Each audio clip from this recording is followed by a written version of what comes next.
an equal footing, I guess. But crime is going to be a very big subject. And you know what he should do if he was smart? Illinois or New York, if they want, or Gavin Newsom, they should call me and they should say, you know, we've got a problem.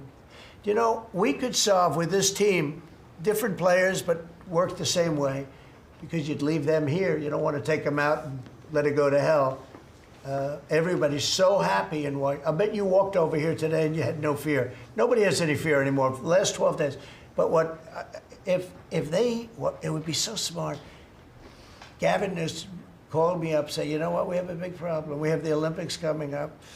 We want to do well. We have tremendous problems on crime and other things, and would love some help. Chicago in particular, maybe right now. I mean, it's a disaster. It's a disaster. We could solve their problem in, it's bigger than this, let's say 2 months, okay? Working with their police. I know their police very well. I have a big project in Chicago. I was so proud of it. It's the best site in Chicago. I got it, nobody else got it. I was happy as hell. That was when I was a real estate guy, and I got it. The Sun Times site, they call it. And I built a building, it's a great building. And I'm so embarrassed when I see the kind of crime stats coming out there. So embarrassed. And if I were a governor, a Democrat governor, or mayor, or anybody having to do, I'd call up President Trump. I'd say, President Trump, we need your help. We saw what you've done in D.C. in a period of 12 days. This is 12 days. We haven't even started. This is going to be so safe. It's going to be the safest place on earth. And we'll do the same thing in Chicago. But I'd like to be asked, as opposed to just going in and doing it. Because, you know, when you go in and do it, then they start screaming, oh, he shouldn't be here, we don't need him, we're doing so well. And then the better we do, they take credit for it. So it's really pretty unfair. Mr. President, yes, on crime, for a lot of victims like myself, a big concern is long-term sustainability.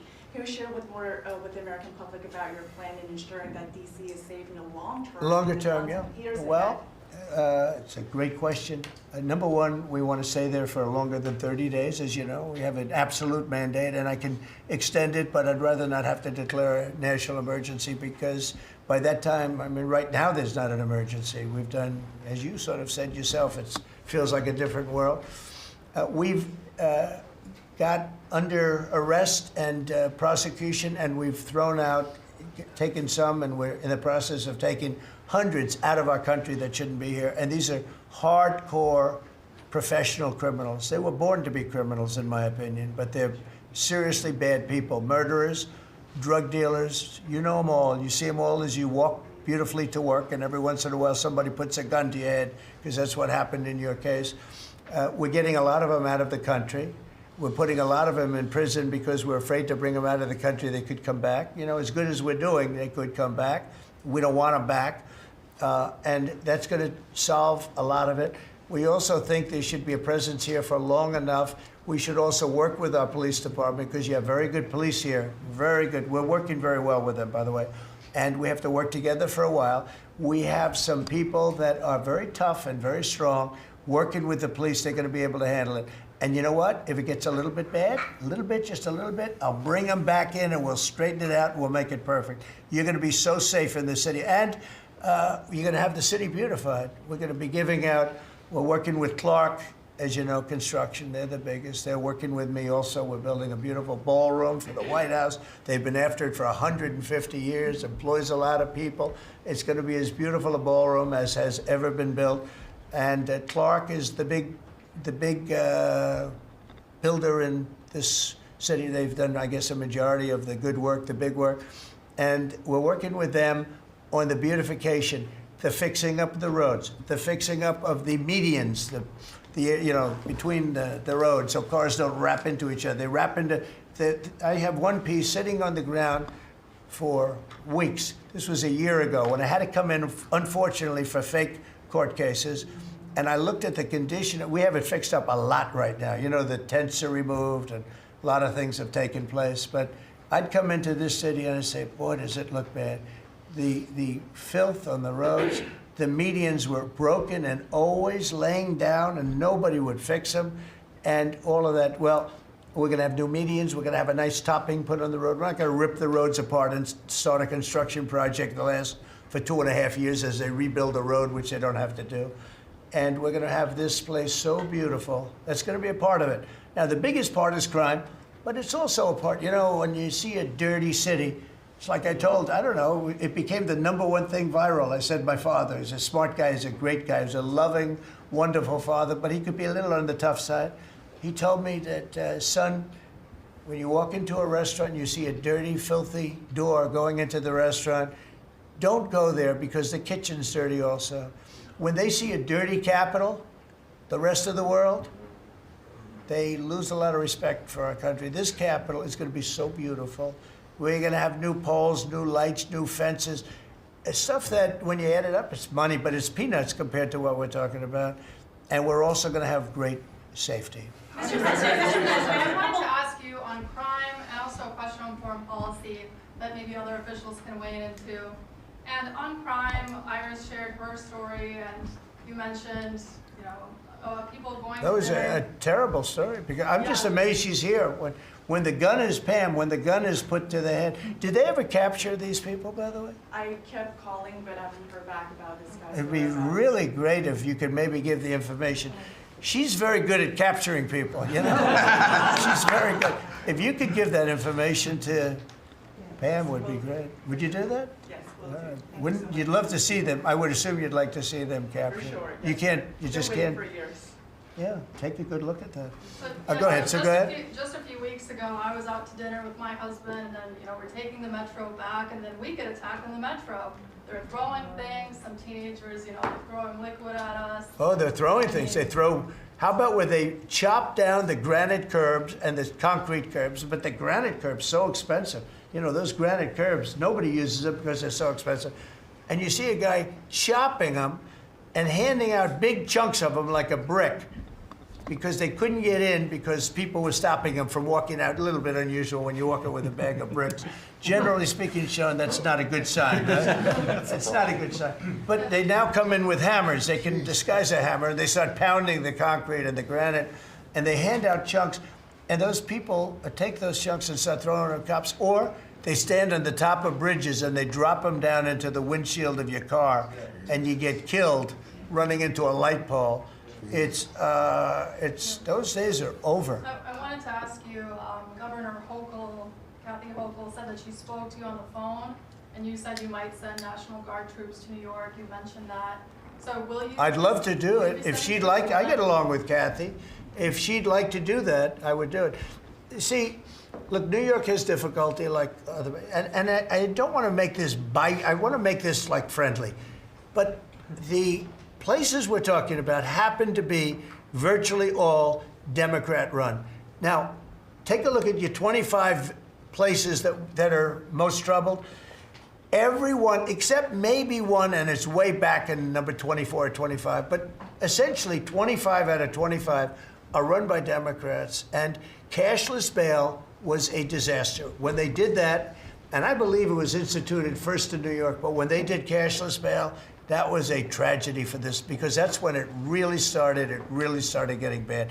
When somebody kills somebody, you don't say you can come out, you don't have to put up anything. You put that person in jail, and you find out whether or not it's true, but you don't give cashless bail with a promise to come back in a couple of months, we'll start talking to you. Because they go out and they kill other people, and you can't do that. The cashless bail has been, you know, it's just a woke thing. It's got to stop. You see that, Christy, better than anybody. It's got to stop. It causes unbelievable, and we're doing that. We're stopping it in D.C. I would love to have the governor of Illinois call me and say, look, we have a problem in Chicago. We will stop that problem in Chicago in 2 months, maybe less, 2 months. We'll stop it. These are tough cookies we have working for us. These are tough cookies. These are not politically correct soldiers. That I won't go into definitions of what that means, but these are not politically correct soldiers. These are rough guys. I watched it last night. I see it. I saw them the other day when we went down and we spent some time together with them. These are tough cookies. These are not people that you're going to laugh at and spit in their face and they're not going to do anything about it. And these people, they're afraid. These gang members who are bad people too. These are bad. These are just bad people. Ours are bad but they're bad in a good sense, right? You understand that, Scott? And we can solve Chicago in 2 months. Now, then, as per your statement before, we have to keep it going, and we'll be able to keep it going. The first thing you have to do is get it down. We are very close to being at that position in D.C., and within a month, we will be, within a month from when we started, which is quicker than I thought, you're going to feel very, very safe. I think you feel very safe right now. But I would love it to have these governors, mayors call me and say, we'd like to invite you into our community because we have a problem and you can handle the problem and we can't. One other thing, sanctuary cities, they should be terminated. They're sanctuary for criminals. They're safety and security for criminals. They are very, very bad. And all of these places have big sanctuary cities, and all they're doing is protecting criminals. Okay. About Lisa. You have spoken out very strongly for a long time about what you see as the weaponization of government. Yeah. Is your administration weaponizing No. government by digging into the mortgage records of officials you don't like? No, they're public. I mean, you can find out those records. You can go check out the records yourself. And you should be doing that job, actually. You wouldn't do that because that's not the kind of reporter you are. But you should be doing that job. I shouldn't have to be doing it. If you did your job properly, we wouldn't have problems like Lisa Cook. Go ahead. You were going to say something? So would you be trying to fire Blue? Lisa Cook if she had voted to lower interest rates? On national Please. security. I think we have to have lower interest rates, yes. A follow-up question for you and Madam Attorney General on national security. We've heard from Stephen Miller yesterday in the Oval Office that there are street criminals here in D.C. who are actually found to be doing business with transnational criminal cartels. That's right. overseas. And we know who they are, and we know who they're doing business with. And we're arresting the people, very strongly arresting, and we're keeping them there because, you know, your laws here make it very difficult. And one of the other laws we're trying to get done, because you have 14-year-old kids that are just as tough as a 25-year-old kid, just as dangerous, and they carry the same gun. And we have to make a provision where they're treated like older people, because these are seriously tough, bad. They're children, but they're criminals, and they're really bad criminals. And they're used by older people because they never get charged because you can't do anything to them. But we are getting that changed, Pam, I hope, because you have 14-year-old kids that are evil, they're sick, and they have to be put away. Something has to be done because you can't have a society where they're allowed to walk the street. You know that better than anybody. Mr. President, on your way to Alaska. I can't believe it. You're not tired holding that? I have Look a at few this. more questions. How strong are you? How strong are you? Look at him. He's been holding that thing for 3 hours. You're a good fisherman. Well, I should give that a shot. Go ahead. On the way to Alaska, you had mentioned that there would be severe consequences if Vladimir Putin did not agree to a ceasefire. Yeah. After that summit that was rolled back, given the negotiations, is he back on the clock now? I want to see that deal end. It's very, very serious what I have in mind if I have to do it, but I want to see it end. I think that in many ways he's there. Sometimes he'll be there and Zelensky won't be there. You know, it's like, who do we have today? I got to get them both at the same time. But I want to have it end. We have economic sanctions. I'm talking about economic, because we're not going to get into a world war. I'll tell you what, in my opinion, if I didn't win this race, Ukraine could have ended up in a world war. We're not going to end up in a world war anymore, but it would have ended up possibly in a world war. That would have been they were ready to trot. But just like India and Pakistan, we're going to end up in a nuclear war if I didn't stop them. You know, it's sort of strange. I saw they were fighting. Then I saw 7 jets were shot down. I said, that's not good. That's a lot of jets, you know. $150 million planes were shot down. A lot of them, 7, maybe more than that. They didn't even report the real number. And I'm talking to a very terrific man, Modi of India. And I say, what's going on with you in Pakistan? Then I'm talking to Pakistan on trade. I said, what's going on with you in India? And the hatred was tremendous. Now, this has been going on for a hell of a long time, like sometimes with different names for hundreds of years. But I said, what's going on? I said, I don't want to make a trade deal. No, no, no, we want to make trade deal. I said, no, no, I don't want to make a trade deal with you. You're going to have a nuclear war. You guys are going to end up in a nuclear war. And that was very important to them. I said, call me back tomorrow, but we're not going to do any deals with you, or we're going to put tariffs on you that are so high. You were there, Howard, right? Yep. You're going to put tariffs on you that was so high, I don't give a damn. Your head's going to spin. You're not going to end up in a war. Within about 5 hours, it was done. It was done. Now, maybe it starts again. I don't know. I don't think so, but I'll stop it if it does. We can't let these things happen.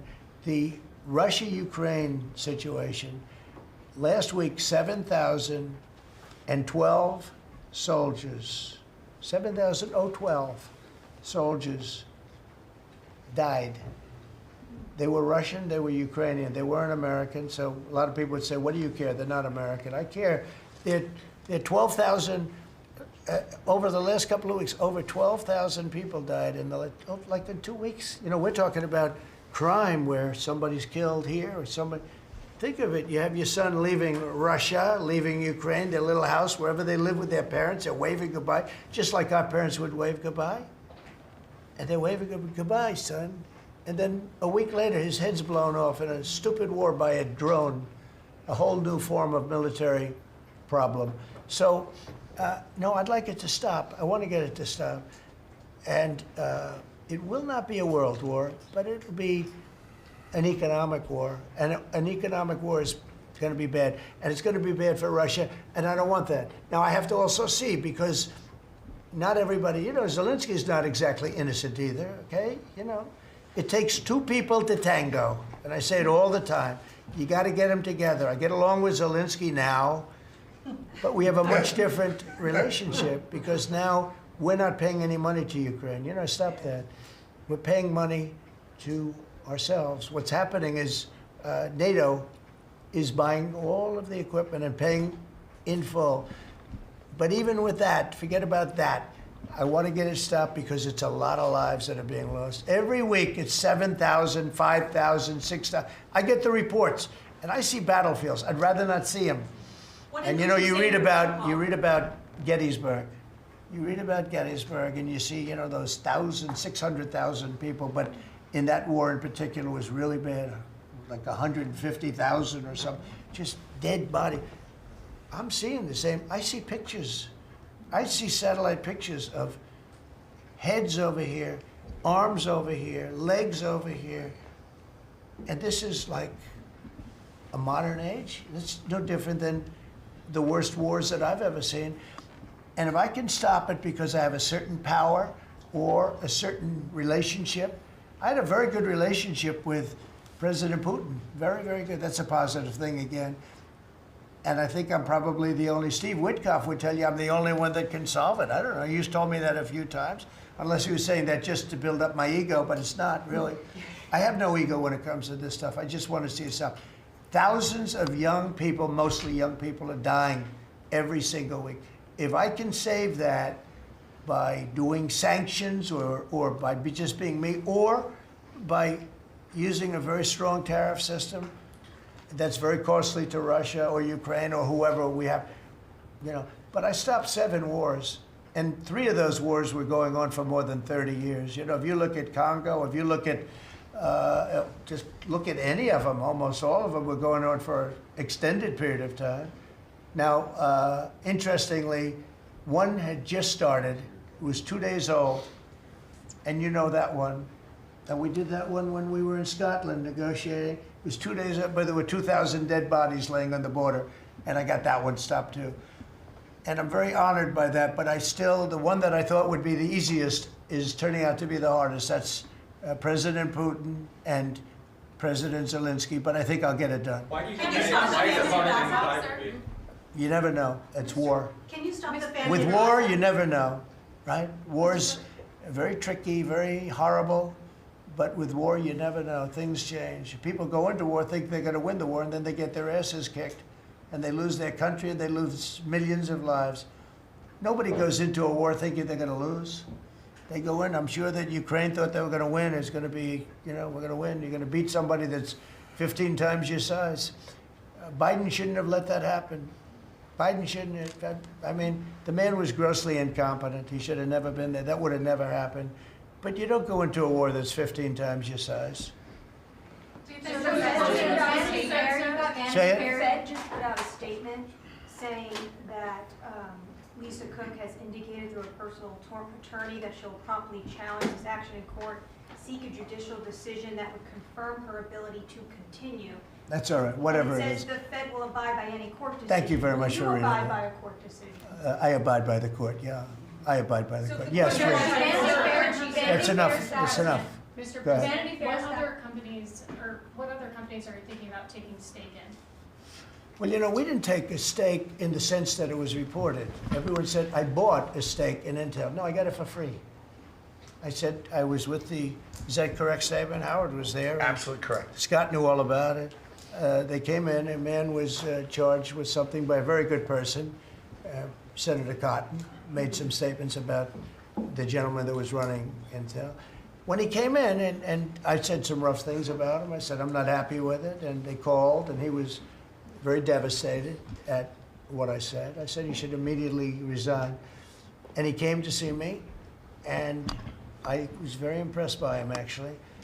And he made a mistake, or factors happened where something like this could have taken place. In the meantime, his board was staying by him.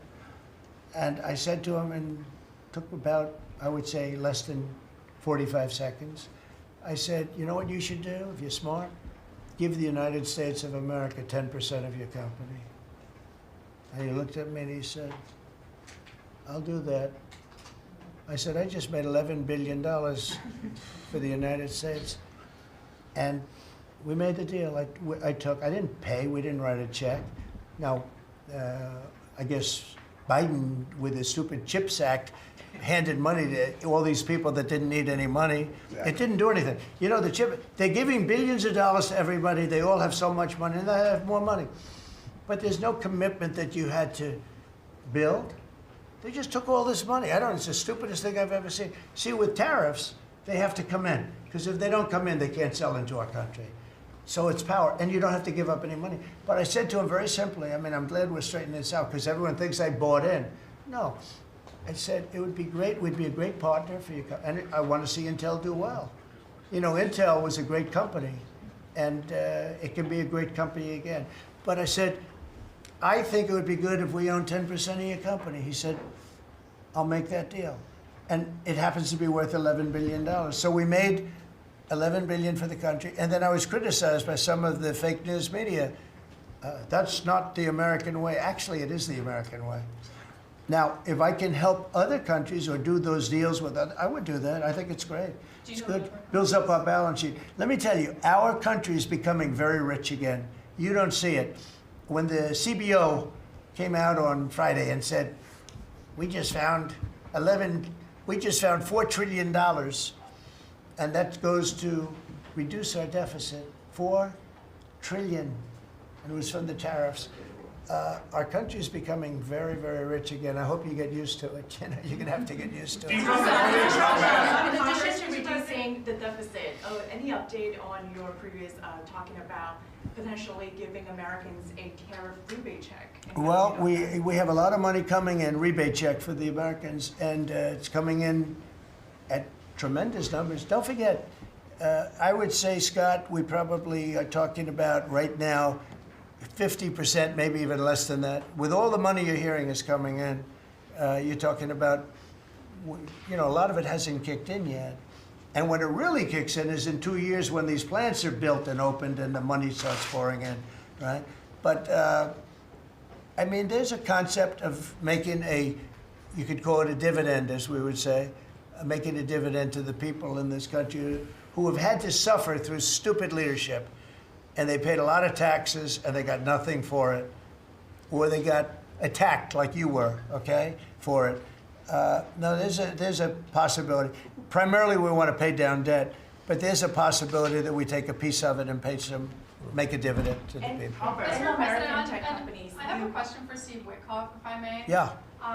This past weekend, Sergei Lavrov was saying that Putin will not sign a peace deal with Zelensky because Russia views him as illegitimate. Just wondering if the Russians have been relaying this to your team, if they view Zelensky, as a leader worth signing a peace deal with, if they will. Doesn't matter what they say. Steve can answer, but I can answer too. Doesn't matter what they say. Everybody's posturing. It's all bullshit, okay? Everybody's posturing. Steve, do you have a different answer? I agree with you, sir. What is your administration Here in doing this city, about there are 500 people short of the police departmental police. In New York City, it's 3,000. In Chicago, it's 1,300. Would they have had to bring in troops from the National Guard if the police departments in this country were fully staffed? Defund the police. How bad did that turn out for America? It's an interesting question. I was surprised when I heard how many police were here. It's not a really big area. And I think they said they're down to 3,200 police or something like that. I said, that's a lot of police. And I was a little bit surprised because to me, that's a big force. And it's not a big area, but it is what it is. There's a lot of crime. You have a lot of, don't forget, you have a lot of police that weren't allowed to do their job. Sure. When I came in, as you remember, we made tremendous strides in a little conflict that we had going at the time because I allowed our military to make the decision. I said, you can make any decision you want. I gave it to the colonels in the field. I gave it to the captains in the field. You remember that where everything went through Biden, meaning one of the people, and everything went through Obama before him. Everything went through. They had to make the decision as to whether or not to attack the Taliban. So they'd find 30 people together, they'd call up Washington, and they'd go to a political hack who knew nothing about it. My first night, I got that same call. Like they called me, and they said, we have I got a call at 3 o'clock in the morning because I listened to their system, and they were calling me and they were asking me whether or not they could attack a group of people having to do with what war I'm talking about. And I said, I know nothing about this. Wait a minute. And then I said, who is he? Let me speak to the people calling. They're calling from Afghanistan. And I said, let me speak to the people. I want to speak to them. And it was a colonel. I said, where'd you go to school, Colonel? I went to West Point, sir. Were you a good student? I was, sir. I was a very good student. So you're calling the White House to ask for permission to attack, and by the time you get the answer, how long does it take? Sometimes 2 or 3 weeks.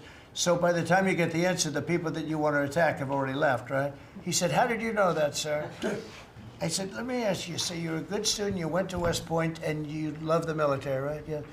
You make the decision. And I gave all those guys that went to all these great schools, and they're all military people, I gave them the right to make their own decision, and we kicked ISIS's ass. Don't forget, ISIS was supposed to take 5 years to terminate him, and we had a man named Raisin Kane, who happens to have done the whole thing in Iran. He's a great general, and he's a wonderful guy too, believe it or not, but he's a great soldier. We let them do their work, and we defeated ISIS. We defeated everybody. Every fight that we had militarily that I had, I won. And I let these great soldiers do some make a mistake, I guess. But like this colonel, I'll never forget it. Where did you go to school? I went to West Point, sir. I did ask him a question. I like good students as opposed to bad students. He said, I was a good student, sir.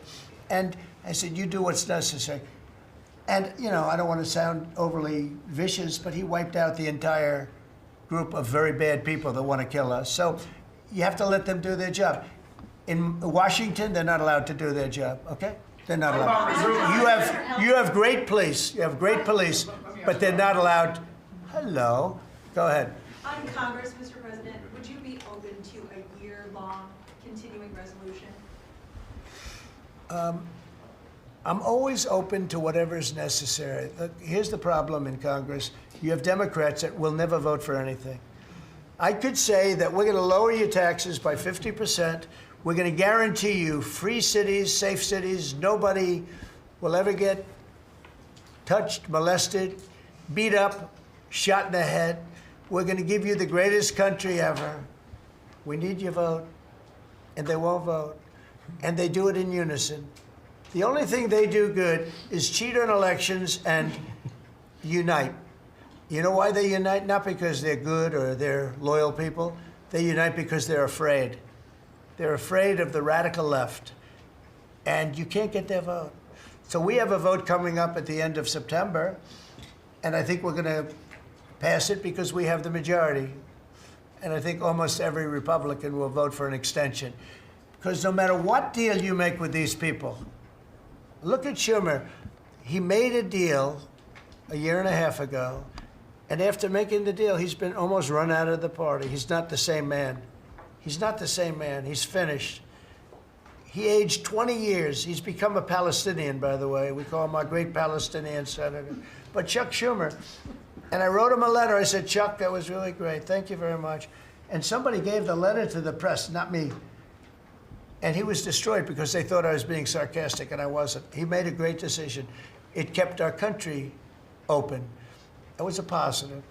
But you can count on almost no vote. I mean, I see things. I'll give you an example, crime. So we're going to pass a bill to stop crime. We may not get one Democrat vote, okay? We may not get one. So when you say continuing resolution, I guess so, and it's going to be passed exclusively by Republicans. On farm Mr. President, visas, why do you just you don't mentioned need in to Iowa interrupt that you me, wanted to see sir? some changes to the H-2A visa program for farm workers. Right. You mentioned in Iowa that you want to see changes. Do you want to see that before the fall harvest? Well, I love both groups, and we take care of our farmers, and we also take care of the people that want bad people out of our country. And we're working on something that's going to work really well. We take care of our farmers, but we also have to take care of those people that voted for me because they don't want criminals in our country.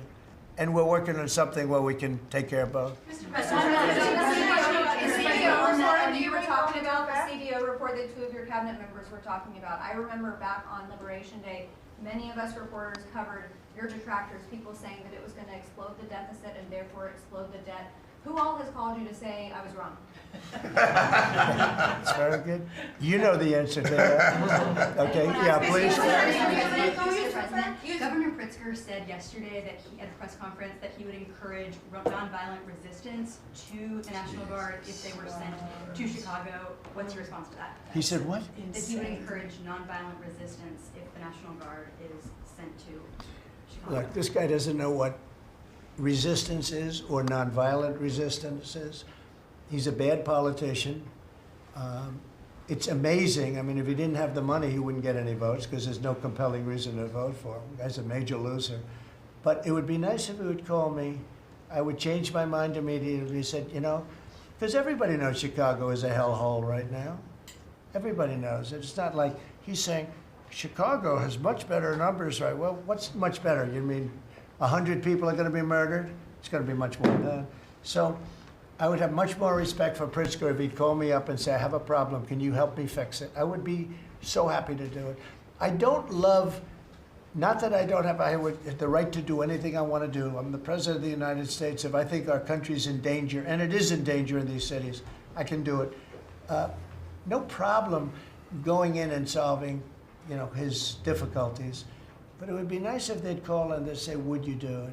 And we do it in conjunction. Now, we work very well with the police because we naturally get along with the police. So the police and us work really well together, whether the mayor is opposed or whether, I mean, you have a really rotten mayor there too. He's got a 6% approval rating in Chicago.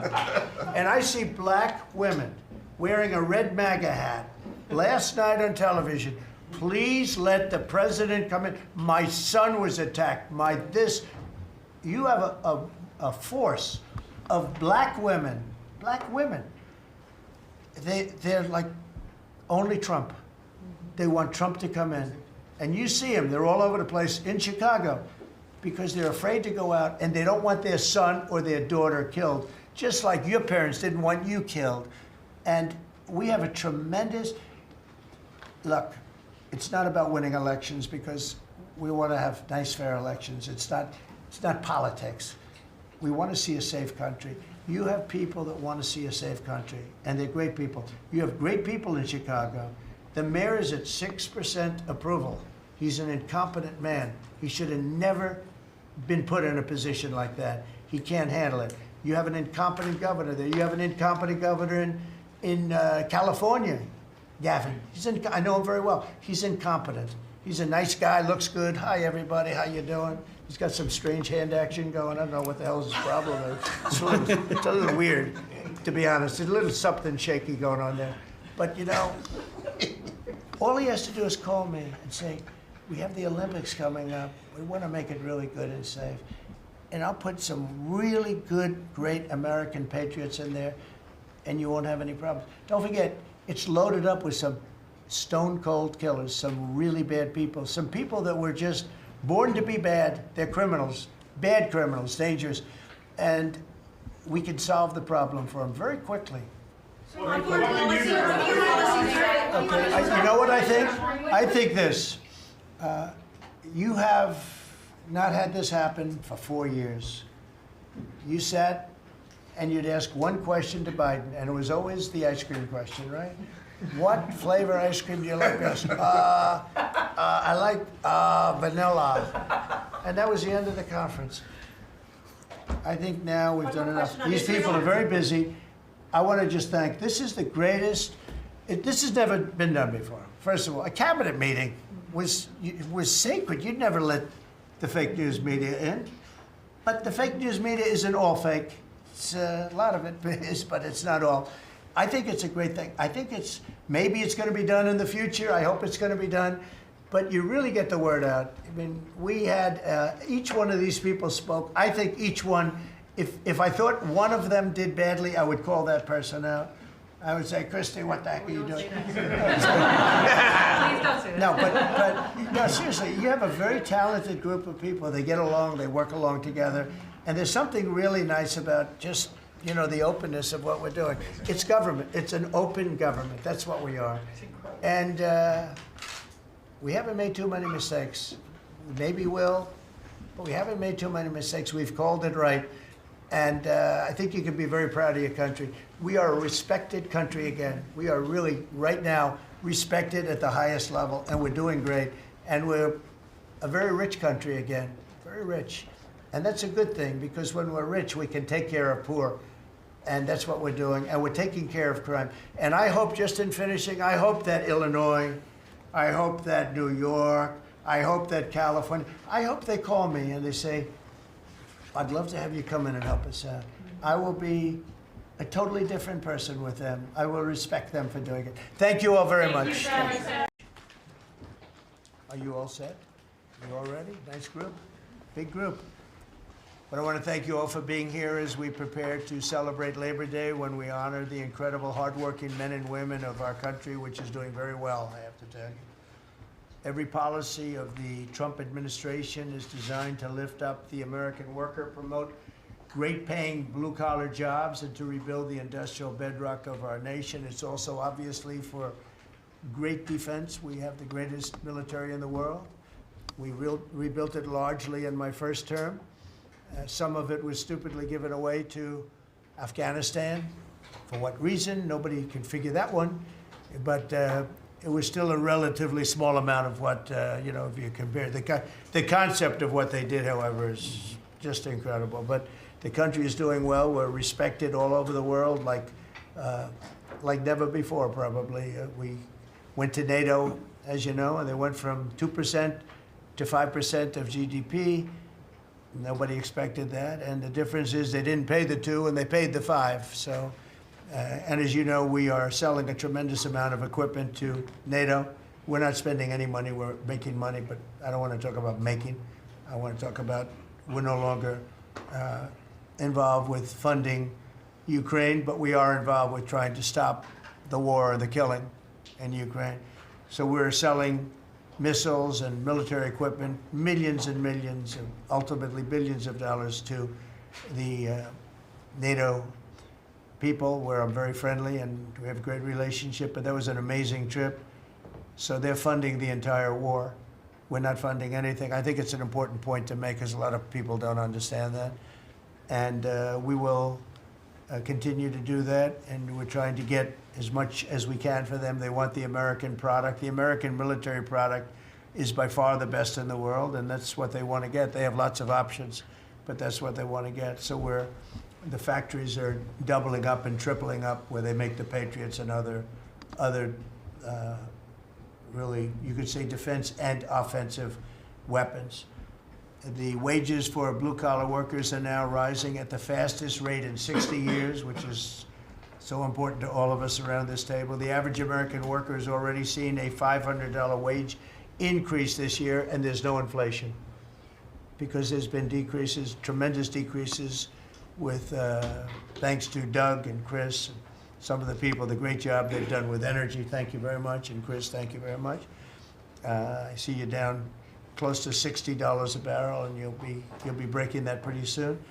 And that has a huge impact. So we have groceries are down, energy is way down. Energy is way down. It was $4 and $5 for a gallon of gas. Think of that for gasoline, and now it's probably $2.25. There are some places it's $2. It broke $2 at a couple of locations in the South. In places like California where they charge such high taxes, it's higher, but it's still much lower than what it was a year ago.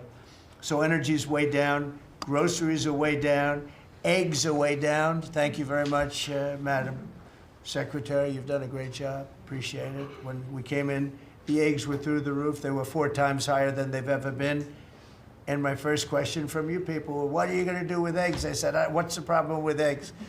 That was caused by Biden, or whoever was operating the auto pen actually caused it, I guess, because I don't think he knew too much about eggs. Factories are booming compared to before I took office.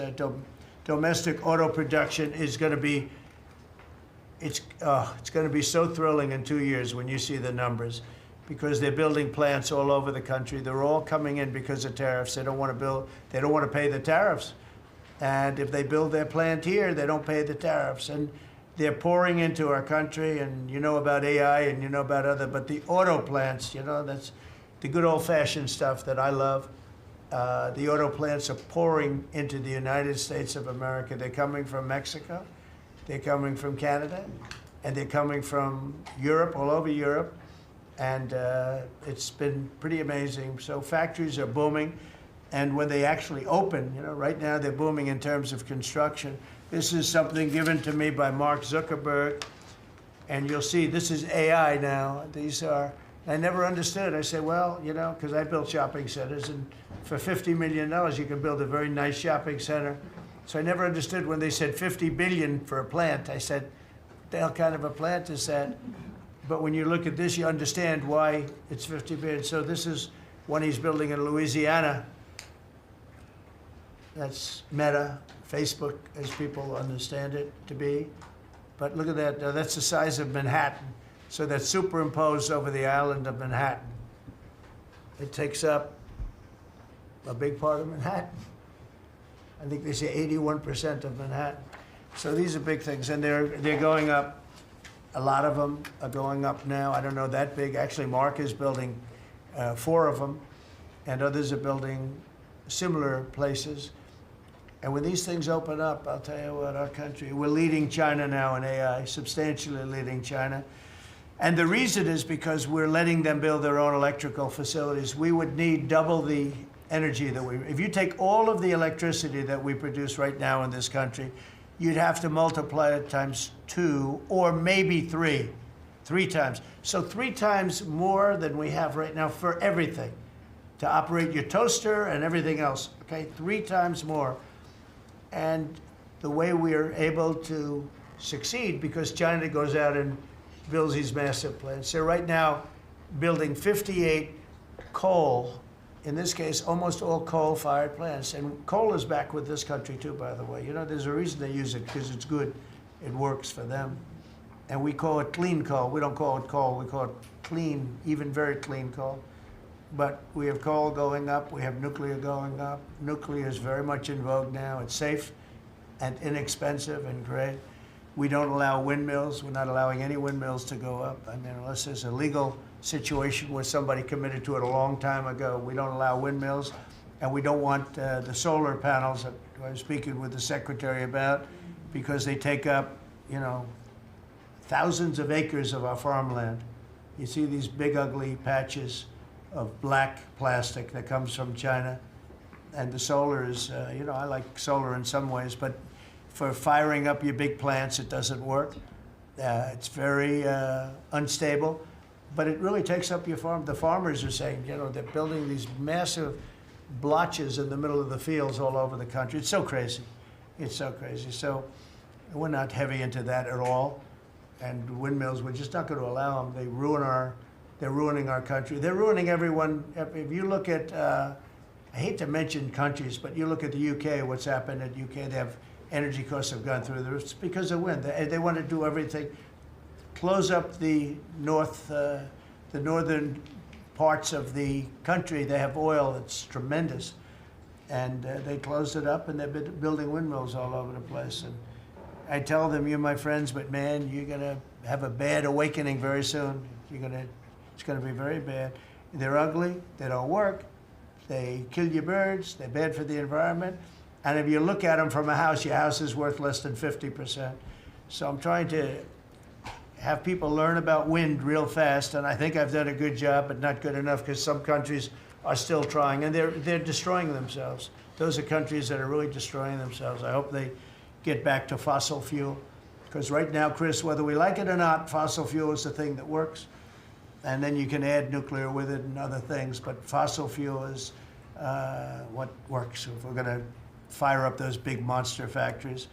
But if you look at comparing everything before I took office, domestic auto production is up 18,000 cars a month. And we haven't even started yet, because a lot of these plants aren't built. It's up 18,000 because Ford, General Motors, and a couple of others, Stellantis, they're taking their existing plants, and they're, as quickly as they can, they're adding on to them.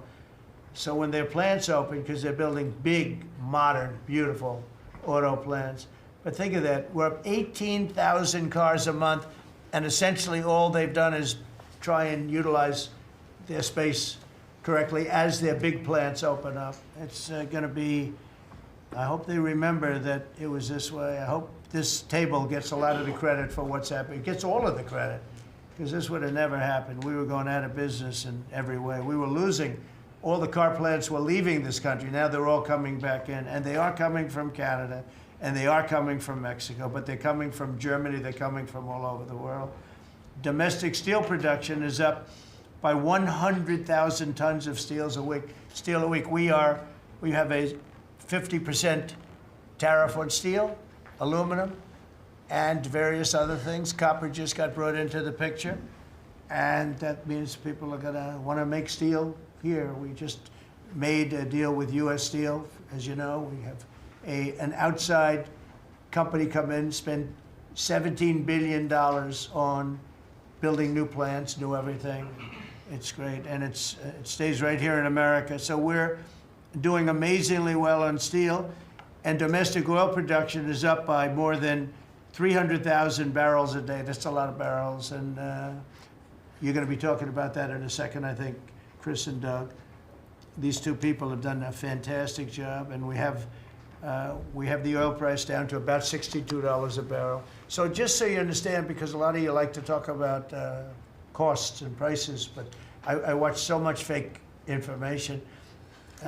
Product costs are down. Energy is way down. Energy brings things down. You know, with energy, that's what happened with Biden.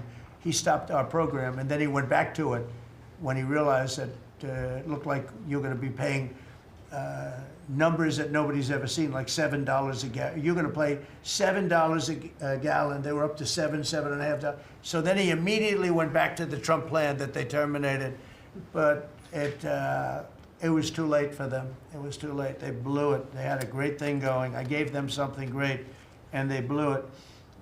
Since the inauguration, we've created over 500,000 new private jobs, and if you notice, when the numbers come out, government jobs are going down and private jobs are coming up, and that's what really fuels the country. It's easy to hire people and pay them for doing something that maybe is not very productive, but government jobs are down, actually substantially down, and private jobs are way up, and these are the jobs that make money, create a better life. Meanwhile, we've reduced the number of federal bureaucrats by 84,000. So we got rid of 84,000, and I think the job numbers, you're going to see the new job numbers are going to be through the roof because of all of the different businesses that are moving into our country. And not just production businesses, autos and AI, but any business you can think of. In the world of furniture, as an example, North Carolina, I went there many times when I built a lot of hotels and things, and I'd go to North Carolina, I'd buy the greatest, they were the greatest, most talented people. And then China came along and took all of those jobs away. If they would have tariffed them, China wouldn't have taken any of the jobs. But we had presidents that, honestly, and I like some of them, but they didn't know what the hell they were doing from a business standpoint, from running the country. And North Carolina, the most talented woodworkers that you've ever seen. I'd be there and I'd watch them. I'd say, I'd like to have a rail in that chair. Maybe, can you fancy it up a little bit? How about this, sir? And they'd hand me a thing. It was like, they were artists. They were unbelievable. And that business was stolen from us by others, not only China, but by others. All of a sudden, you're ordering your furniture from China. It was not even close to being as good, but they couldn't compete with it. If we would have said costs 100% or 200% tariff, you wouldn't have lost one job. It's so sad. But we're going to rebuild North Carolina furniture and other places, South Carolina too, to a lesser extent. They make furniture, but furniture, we're going to put a very substantial tariff on. We've already announced it. It'll be done pretty quickly. And when that happens, everyone's going to start. I just tell you, North Carolina, go out and start getting the grandchildren and the children, start teaching them, because some of those incredible artists that I knew as young people, they're older people now, but they still have the talent and they have time left. But they're going to be teaching their sons and their daughters and their grandchildren. And it's going to be a beautiful thing to see. It's going to happen like magic. It's going to happen without question. It's not like, gee, I hope it happens. It's going to happen. The results of Ford that just announced it's going to create 4,000 new jobs, American jobs. Hyundai, 14,000 jobs. General Motors is moving production of the Chevy Blazer and Equinox from Mexico back to the United States where it belongs. Don't forget, we lost 55% of our auto production over the last 35 years. 55%. We were the auto capital of the world. Like there was nobody even think about challenging us. We lost 55% of it to Mexico, Canada, China, a lot to China, and other countries. And it's all coming back. We will be bigger. A couple of years, we'll be bigger than we ever were. We'll be more dominant. We'll be bigger. We make great product, too. We're starting to make really great product. We're going to be bigger than we ever were. We're going to be at the level that it was when we were the only one that really, we sold to the world. And we're going to be back selling to ourselves and other parts of the world. It's not going to be the same, but it's going to be equally as important as it was in the heyday 30 years ago. But we lost more than 50% of the automaking capacity. In fact, the unions, the auto unions, as you know, the top guy didn't know me, didn't like me, and now he likes me. He says, man, I can't believe what Trump has done. But the auto workers voted for me. They understood better than anybody else. The auto workers, the Teamsters voted for me. Teamsters are great. They all voted for me. No Republican has ever gotten the support of the Teamsters and the auto workers. And now the head of the auto workers, I mean, it's so amazing. I watch them on television there. They can't even believe what happened. And I told them all what was going to happen. We secured new market access for American agricultural exports all over the world. Our secretary is doing a great job. Thank you, Brooke. And we have negotiated historic trade deals with the United Kingdom, China, Indonesia, Vietnam, the Philippines, Japan, South Korea, who was here yesterday, and the European Union. Foreign nations are now paying hundreds of billions of dollars straight into our treasury, and numbers that nobody's ever seen before. As you know, we made trade deals with a lot of countries, and many of those countries, just to be able to sit at the table, are paying us hundreds of billions of dollars. We made a trade deal with the European Union. They were rough on us for a long time, and now we have a very good deal. We made that with them. Trillions of dollars is coming into our country. Trillions. Far beyond billions, trillions of dollars. Wouldn't you say, Scott? Yes, sir. And in a short period of time. They have to buy $750 billion worth of our energy product. Energy is great. We have more than anybody else, so we're using it. But the European Union is a done deal, and Japan is done. And, I heard there was a problem with South Korea, but we met yesterday, and they're done. We didn't do anything. We just kept the same deal. He honored the deal. They wanted to see if, I don't even want to say it, but they wanted to see if they could do something. But they honored the deal, which is nice. And we cut the previous record-setting trade deficit, I hear just came out. We cut it in half already. We haven't even said, we've only been here really for a few months because, you know, it takes you a little while to fix up the Oval Office and do those things. prepare for the battle, right? So we really only been here for a very short period of time. And we cut the trade deficit in half. Is that right? That's fantastic. I didn't even think we were going to do that. And remember, these are things that are being built. These things, you know, all these numbers up here, they're not open yet. When they open, you're going to see things happen in the United States that nobody's ever seen before, including our country in its heyday. And I had the greatest economy in the history of our country my first 4 years, despite COVID, which was a very unfortunate situation for the whole world. We did a great job with it, never got the credit for the job we did.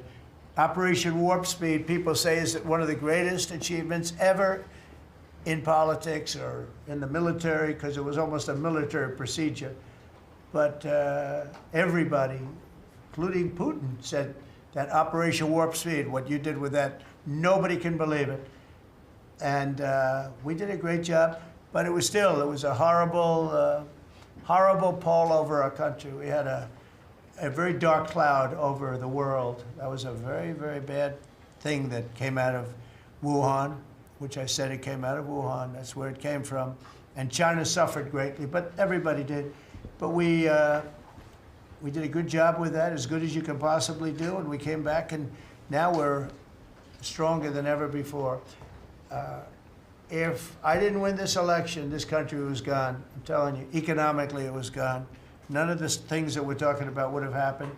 The whole world was robbing us blind. Friend and foe. They were stealing our jobs, our money, our factories. They were stealing everything. We would have been a shell. We would have been a bankrupt, broken shell. And that's the way it is, but we're doing just the opposite. Stronger than we've ever been. Last month, in a landmark achievement, I also proudly signed the largest working class tax cuts in American history. So the bill that, I'm not going to use the term great, big, beautiful, that was good for getting it approved, but it's not good for explaining to people what it's all about. It's a massive tax cut for the middle class. It's a massive tax cut for jobs.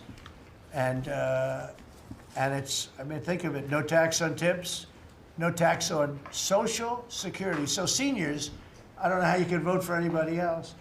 And, you know, just think of that. And no tax on overtime.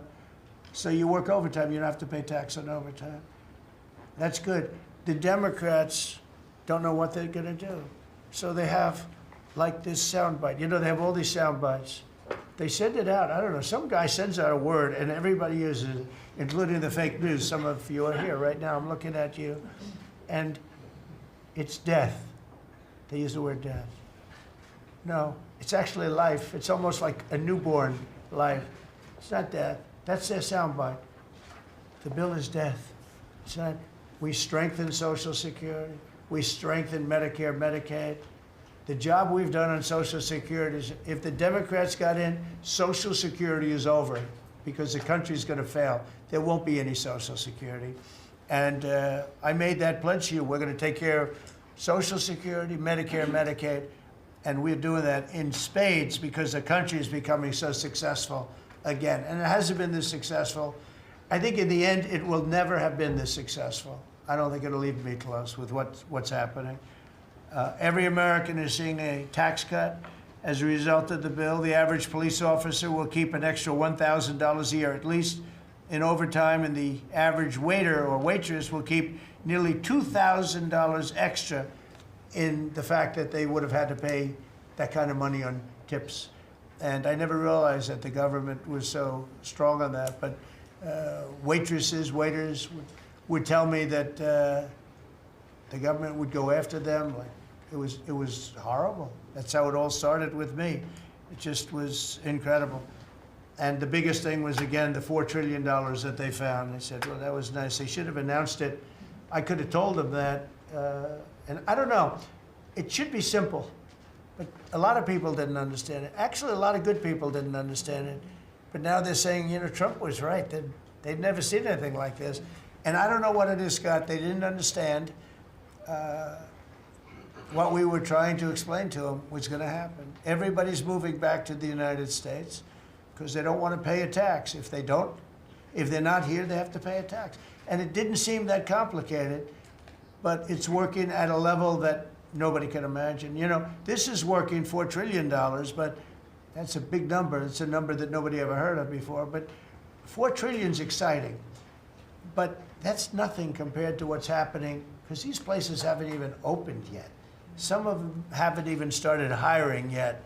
They're under construction. So it's construction jobs, but it's not the big number, and the big numbers, when they open, they're going to be very successful. It's a revolution.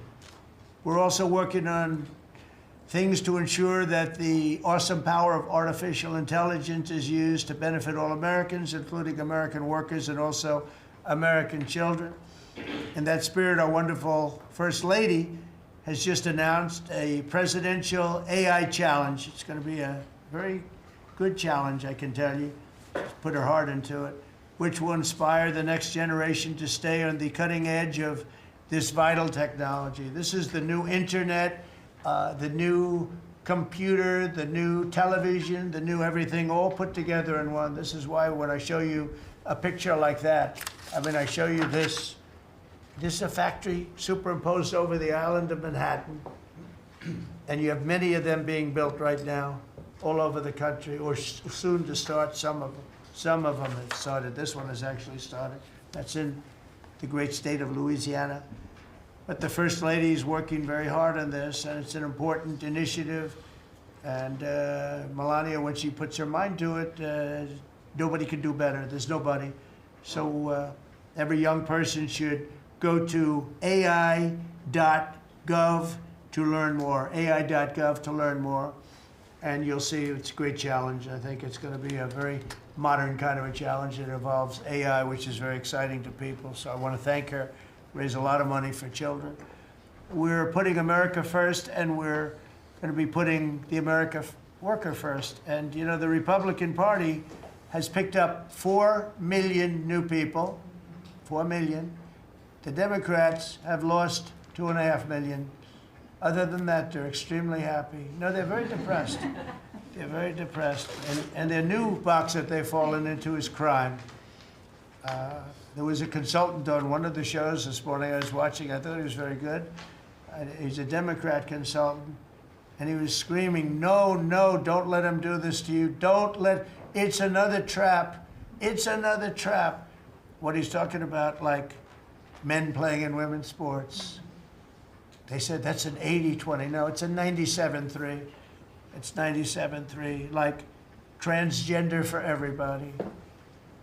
They fought for it. They're still fighting for it. I saw a guy today, a politician that you all know very well, fighting like hell for men playing in women's sports. You don't understand.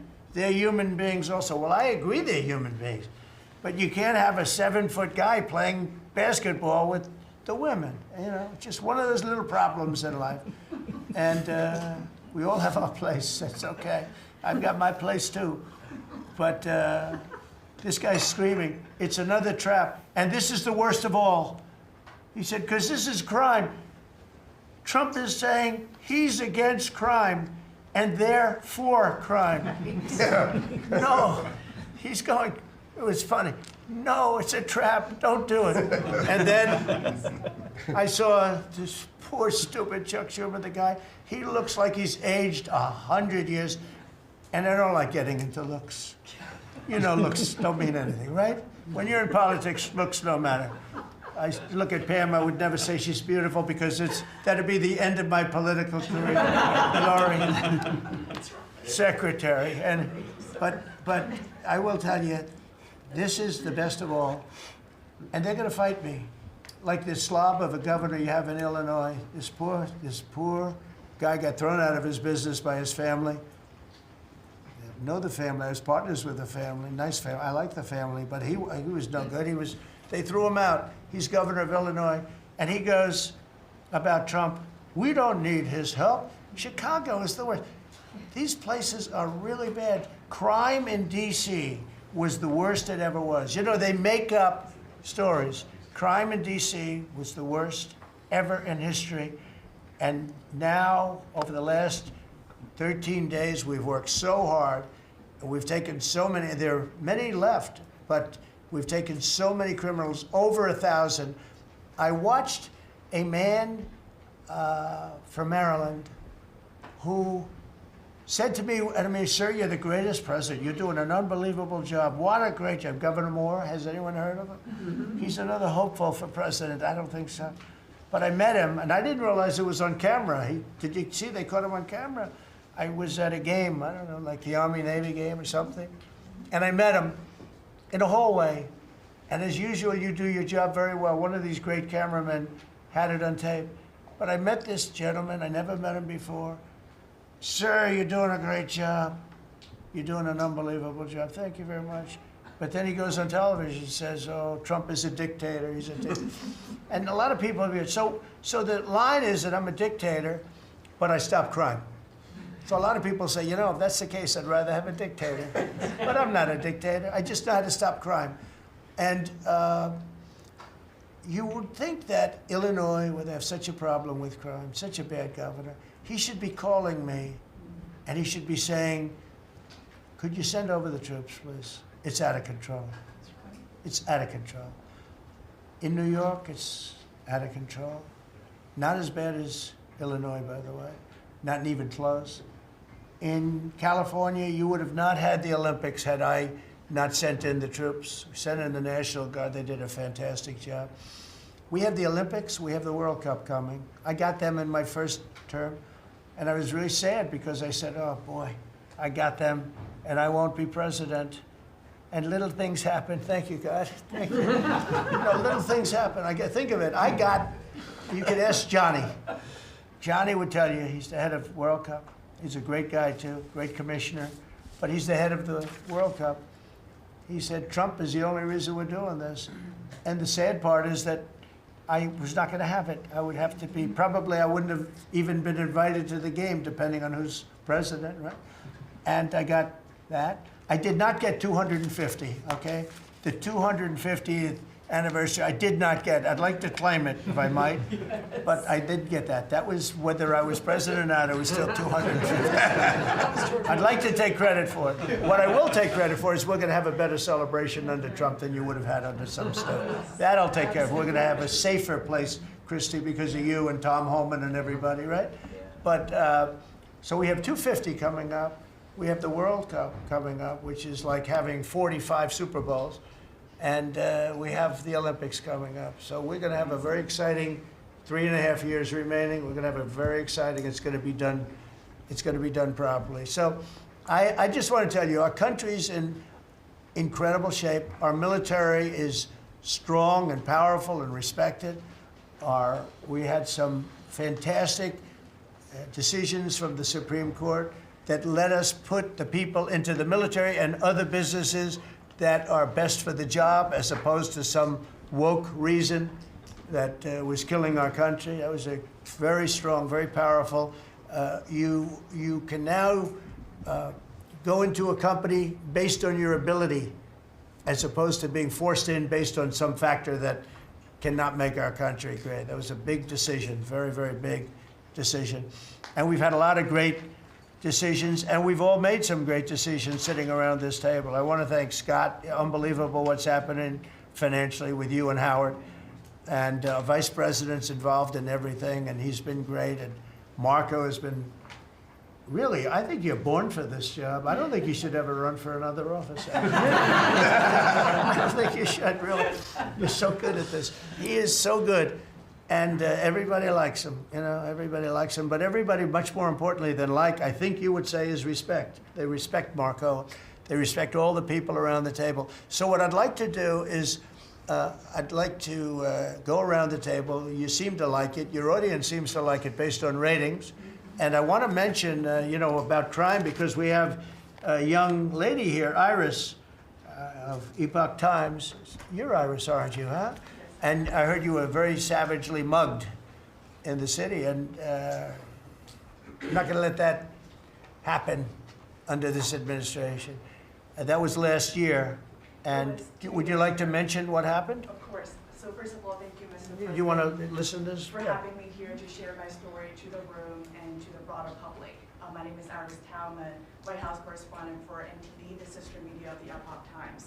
So more than 2 years ago, it was a Saturday morning in broad daylight. I was on my way to work, and a young man with a black ski mask pointed a gun at my face and threatened me to hand over my phone, my wallet, my laptop, and everything else. And when I refused, he used the butt of his handgun to strike me across the face, in the cheek, or what some people call pistol whip me, before running away. And that has deeply traumatized myself and my family. Ever since, I've never dared to walk in the street of DC at night, ever, and my family was extremely worried. So, Mr. President, thank you so much for what you're doing right now. Thank you, Iris, for being honest. Such incidents involve not just me, but also my family. If he had shot me, I could have died right there in the middle of nowhere without my families or my friends knowing at the age of back then, I think 23. Right. Just starting my career here in DC without even starting a family. Right now, I'm very blessed to have this opportunity. So you had a gun pointed at your head, and you probably figured that he's going to pull the trigger, because these are animals that don't know what the hell, they couldn't care less. The pulling the trigger to him is a very minor event, and I'm sure he's done it before. So how did you, and you did refuse to give it, which would probably, maybe somebody would say that was not the right decision, right? Right. But you refused, but I understand that. And then he hit you real hard. Yes. It's really amazing that you weren't shot, though, isn't it? I'm very blessed, and that's why having this opportunity to stand here to share my story today. One, I'm very grateful for God for allowing me to still survive to this day, but also to Mr. President. Thank you for now making DC safer. Thank you very much. For us, for our families, for my parents, on my behalf of my parents, and now my baby on the way. Thank you so much.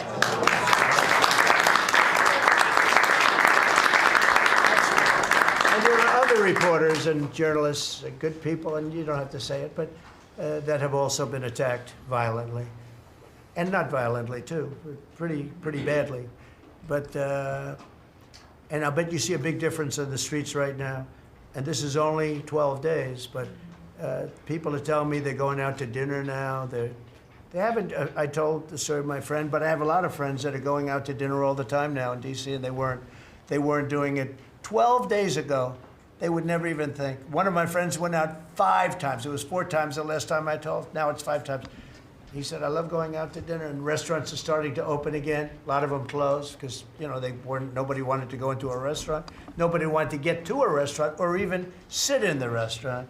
But you see a big difference now, don't you? I do pass by Union Station every day on my way home, and I do feel a lot safer seeing the trucks right outside, seeing the National Guard troops members right outside. It just made me feel like I'm hopeful about DC again, and one day hopefully we can raise our family here. Thank you very much. That's nice. And those are tough troops, too. Those are not politically correct troops. We don't have politically correct anymore. We have tough guys, tough people, including some tough women. But we have tough people, and when you look at them, I tell you, they showed one scene where a bunch of Deregulatory guys, or whatever, maybe MS-13, maybe MSDNC, okay? Because to me, they're worse. I think they're worse. MSNBC maybe is worse than Deregulatory. Real scum, real dishonest people. But anyway, they went into this gang. I think it was Deregulatory, Venezuela, and they weren't nice to this group of people. The gang was calling them sir. Yes, sir. Yes, sir. Get out of here. Get the hell out of here. You're no good. Get out of here. And yes, sir. Yes, sir. Yes. These are people that beat up people all day long, and they're calling these soldiers. That's what they are. They're real soldiers. There's no games. I said, you don't have to be politically correct. And you know the way they used to spit in the face of the soldiers, with the soldiers standing like this? and you'd have some guy or some woman sometimes screaming at them from 1 inch away. They're standing there, and they're told you cannot do anything, and they start spitting, actually spitting in their face. And I said, you spit, we hit. And they're totally authorized to do that, all of those things. But your story is great, and there are other stories here, but they don't have to tell them. But some people are ashamed to tell them. They don't want to tell them. But it was like a jungle, and it's not a jungle anymore. And it's going to get so good that this will be the safest capital there is. It'll be one of the safest places in our nation, anywhere. And right now, it's one of the most unsafe places, but not now.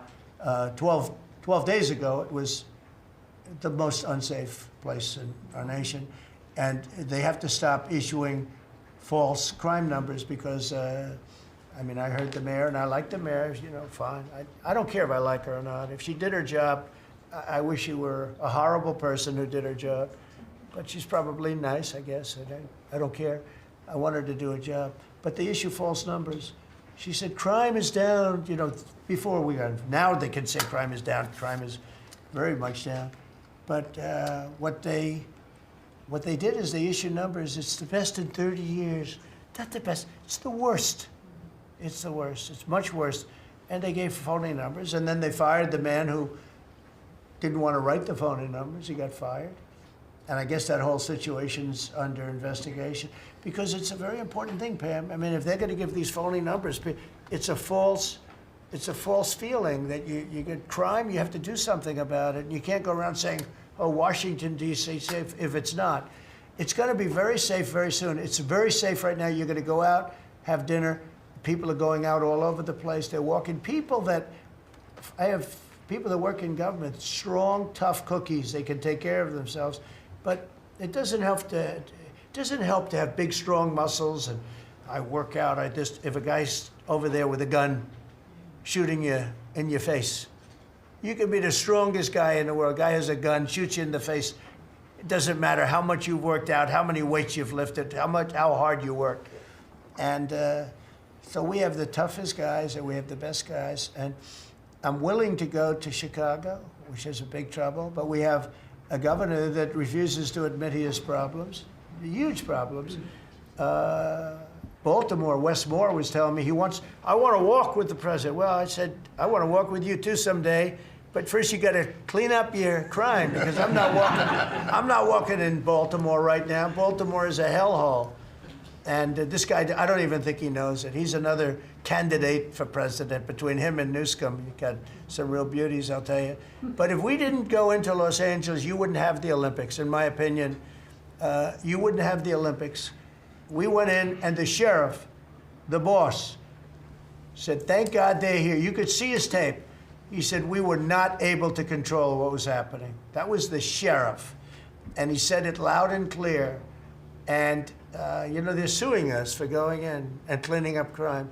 And yet their own sheriff said, on the first or second night, he said, we could have never handled. That was going to be, you were not going to have the Olympics or the World Cup, because that would be, there wouldn't be anything left. They shouldn't have lost 25,000 houses. The water was turned off from the Pacific Northwest. And I was after them in my first administration, turn on the water, turn it on. Nobody could have believed this could have happened. But they had no water in the fire hydrants. They had no water in the sprinkler systems that people put up in their ceilings. There was no water. And yet we have tremendous amounts of water. They send it all into the Pacific Ocean, trying to protect a certain little fish that's not doing well because it doesn't do well without water either. And it shouldn't be protected because it shouldn't be a protected species, but I think that's actually just an excuse. I actually think these people are sick. There's something wrong. So we send hundreds of millions of gallons of water a day into the Pacific Ocean. They turn a valve, and the valve heads out, and we turn the valve back. I actually had to do it using force. We turned the valve back, and now they have water, but not as much as they should have, because they should. And I'm telling Gavin Newsom by this conversation right now, turn the rest of the water on. Turn it on. So things are done that are so sad in this country. lack of common sense. I like to say the Republican Party is the party with common sense. We're smart, we're sharp, we're this to that. They're smart, but they're radical left people. And they can't help it. They're very smart, but they're radical left, and they're destroying our country, but they're not going to destroy it anymore. So we picked up millions of people in the Republican Party. They lost millions of people, and I think we're going to do very well in the midterms. And I just want to say one other thing, and that's medicine. The cost of medicine all over the world is much cheaper than the United States because for years the world pushed us around, including our friends. And you go to Germany, you go to England, you go to different places, and you go to a store, and it's sometimes 10% of what we pay in the United States because they said, nope, we're not paying any more. You charge the United States. This went on for 25, 30 years. And I invoked favored nations. I said, I want to pay the same as they're paying. And Bobby Kennedy is doing a good job, and Dr. Oz is doing a good job. And I asked them, I mean, other than the basics that they're doing on autism and other things, which we got to solve that problem because it's crazy what's happening, it's out of hand. But this is the most important thing that can be done is favored nations, Bobby. And we're not talking about a 25% cut or 50, we're talking about a 1,500% cut. Because people go to Europe to buy drugs, and they come back with drugs, prescription drugs, normal, not, I don't mean the bad drugs, I mean prescription drugs, because you can buy them for 10%, 15%, 20% of what. So they're going to go up in price. And I told the countries, and I get along good with all of them. I mean, you could ask I get along good with all of them. But I said, you know, I told them, I said, you're going to go up a little bit because it's the world. It's the world. So more people in the world than we have. We're going to go down a lot, and they're going to go up a little. And it's called equalization. We're going to have equalization. So we pay the same price as the lowest drug sold anywhere in the world. And I think, Bobby, that's going to happen pretty soon. The companies are ready for it. They had to go for years. I was with a very great gentleman from Eli Lilly. I think he's an incredible executive. I mean, I'll mention the company, and I'll mention him because we had this argument my first term, and then we had it in my second term. In my second term, I wouldn't stop until I won the point, and he threw up his hands. He says, you're right, I can no longer defend it. I can no longer defend that a pill that's made by Johnson & Johnson in a factory, in the same factory, in the United States versus a place in Europe or other places, including Canada, by the way, you could buy it for 10% or 15% or 20%, the cost of what we're paying, where we'd pay 5, 6, 7 times more money. He said, it's the hardest part of my job, defending that. I'm not going to do it anymore. I'm saying that we have to get down to business. And that's a great company. He's done a great job, and I appreciated it. And it really broke the ice because they were sending, well, we have to do research and development. Well, you have to do it for Germany and all these other countries too. Well, they think the United States should bear it. I mean, I heard this stuff and I finally said, it's over. Now, you have to have somebody that can get these countries to do it. I told them, if you don't do it, we're going to charge you a 25% tariff on everything you send into our country. That's much more money than what we're talking about. Then we have to get the drug companies to do it, and they'll do it because we have tremendous power over the drug companies too. So we're going to get it done. I just hope we get it done fast, Bobby, because this thing should go fast. But we're going to get, the cost of medicine is going to be 1,000%. Think of that, not 2%. And I'll just tell this last story. When I was in my first term, in my last year, I was so proud of myself because drug prices went down for the first time in 28 years under my administration. You know how much they went down? 1/4%. And I was so proud of that. And I held a news conference, I think you'll be able to find it, congratulating myself and my administration because for the first time in 28 years, drug prices went down. 1/4%, that little tiny, but it still went down. And I thought it was great. And then I realized, you know, it's a very complicated business and formula. You got to be very smart. I said, we're really getting ripped off by the whole world. The whole world is ripping us off. And what happened is I got on this kick. and I got the drug companies to agree, and I got countries to agree. And they're not agreeing because they think I'm a nice person. They're agreeing because I will put charges and costs and tariffs onto them that will be many times more than what they're going to be paying. So the companies are there and the countries are there, and we got to get it done, Bobby. We got to get it done, and we're going to have the biggest price of it. Now, that's going to lower Social Security, Medicare, Medicaid. This is going to lower everything because drugs go for everything. It's going to have the biggest impact, I think, of anything that can possibly be done. But your costs are going to be going down for medicine, for prescription drugs, will be going down at levels that nobody ever thought possible. And that's going to happen in a matter of a very short period of time. And we're all set with the countries, and we're all set with the companies. That's all you need, the two. And the middleman gets cut out. Under this scenario, the middleman doesn't exist anymore. That was the other thing. They always blamed the middleman. I said, who are the middlemen? Nobody knew who the middleman was. You know, That's right. they had the most complex formula. It was genius, but they didn't get away with it. So I'm counting on Bobby. Do you want to start, Bobby? Maybe we'll start with you. You can start with that and then go on to what we're talking about. We are deep into MFN negotiations, most favored nation status negotiations with 14 companies. Howard Lutnick is a breath of fresh air, and I think he's going to help us get across the finish line with the leverage that we have from tariffs. They're smart. Don't let them get away with it, Howard. Well, the combination of Bobby's MFN and the 232 Pharmaceuticals, which we launched together, Right. When you put those two together, it really gives Bobby the tools to go execute your plan. So I'm supporting Bobby as he executes his plan. Good. Right? Yes. And this cabinet meeting is supposed to be about working Americans and bringing jobs back to this country, and particularly rural America. And I want to mention the big, beautiful bill. Right now, we spend 7% of Medicaid dollars on rural hospitals. So they're getting the short end of the stick. It's about $19 billion a year. Under the Rural Transformation Program, we give them an extra $10 billion a year. So we're raising an infusion of cash to rural hospitals and rural communities by 50%. It's going to be the biggest infusion in history, and it's going to restore and revitalize these communities. And we can't survive as a nation if we don't honor our rural communities, which are the source of our values, our virtues, our character, our economy, our food. And you are bringing that back. You are bringing those communities back.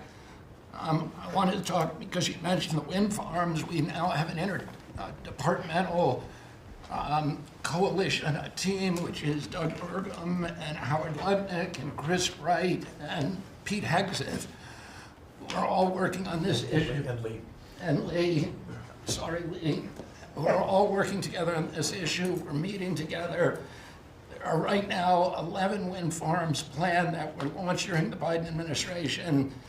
Between Maine and Virginia, it's 1,130 towers. These towers are twice the size of the Washington Monument. The blades on them They're massive. It's so crazy. The blades are 350 feet long, one blade. One of these blades blew up on Nantucket last summer, and the water was filled with shards of glass, of sharp glass, so it's dangerous to swim. They had to close the beaches, but they have indemnified themselves so the local communities can't sue them. None of these projects are bonded. If you build an oil derrick in the Gulf, you got to put a bond down. There's no bond for dismantling them, and that's one of the tools that Doug is now using to challenge some of these projects. None of the cost of energy from these projects is 39 cents a kilowatt hour. The average cost in this country is 17 cents per kilowatt hour. And natural gas is 3 cents. Right. So it is the most expensive energy. I've been representing commercial fishermen for 40 years.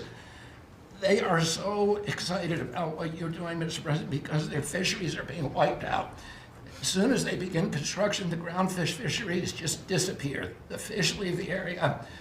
They've killed 160 whales in the last 2 years. So they're wiping out the whale population, the Atlantic whale population, the big whales, the minkies, the gray whale, or the humpback whales, the right whales. And you are going to save the whales on the East Coast because of this. You're going to save these economies that are based upon commercial fishing. I'll say one other thing about fishing. We are now, the South Asian nations are now dumping shrimp on our country. The shrimp is heavily contaminated. We just stopped a shipment that was contaminated with cesium-157, which is radioactive. They're farming these shrimps, and they use bactericides and antibiotics and all kinds of chemicals, and the shrimp are so contaminated that the European nations won't take them, so they're dumping them all here, and they're putting out of business. We have the most sustainable, highly regulated fishery in the world. What our fishermen do is a good thing. And all the trawlers in the Gulf and Alaska are being shut down because we're getting shrimp dumped here. So we have now increased FDA inspections of shrimp to make sure that Americans are not buying and eating contaminated shrimp and putting our shrimpers out of business. I talked just very briefly, we have an historic agreement on pre-authorization. We brought together 80% of the insurance industry, which has agreed to, for 80% of diseases and injuries, give immediate pre-authorization so that when you go to your doctor's office and he prescribes you a new knee or whatever it is, you will immediately know whether your insurance company is going to pay for it. This is an historic agreement. People have been trying to do it for decades, and we, because of your leadership, brought the insurance industry together and got them to voluntarily agree to do this. Similarly, we've made another historic agreement with personal health records. The 60 biggest tech companies in our country have all agreed to allow Americans for the first time access to their personal data, which they own, which these companies have been monetizing without permission. You're going to be able to see by next year all of your health records on your cell phone. It's going to save lives. It is going to fuel an infusion of technology into that space where people can access those records. They can compare their diet to what they personally need, and we'll have personalized medicine. We are doing price transparency. You passed this during your first term, and then the Biden administration refused to enforce it. We've now brought at HHS, under your leadership and my leadership, more enforcement actions than during the entire 4 years of the Biden administration. Right. So we're going to have that kind of price transparency. I'm working with Linda on forcing medical schools.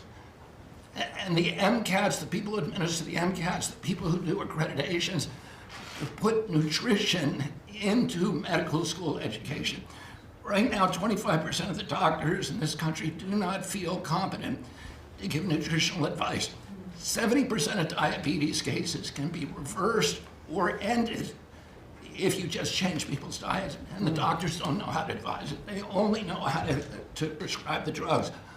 We're going to change that, so if you come out of a medical school under the Trump administration, you are going to know about diet. And then finally, most importantly, the Pete and Bobby Challenge. I want to give an update. I got 5 minutes and 48. It's 100 push-ups, 50 pull-ups, and you try to do it within 10 minutes. I got 5 minutes and 48 seconds. Pete beat me. I'm still bitter at that. 5 minutes and 25. The cabinet leader is Scott Turner. You beat me there. That's got 5 minutes and 15 seconds. I'm waiting for reports from the rest of the cabinet.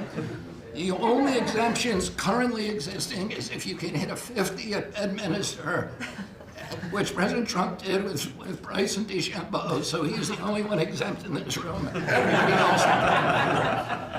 That's great, Bobby.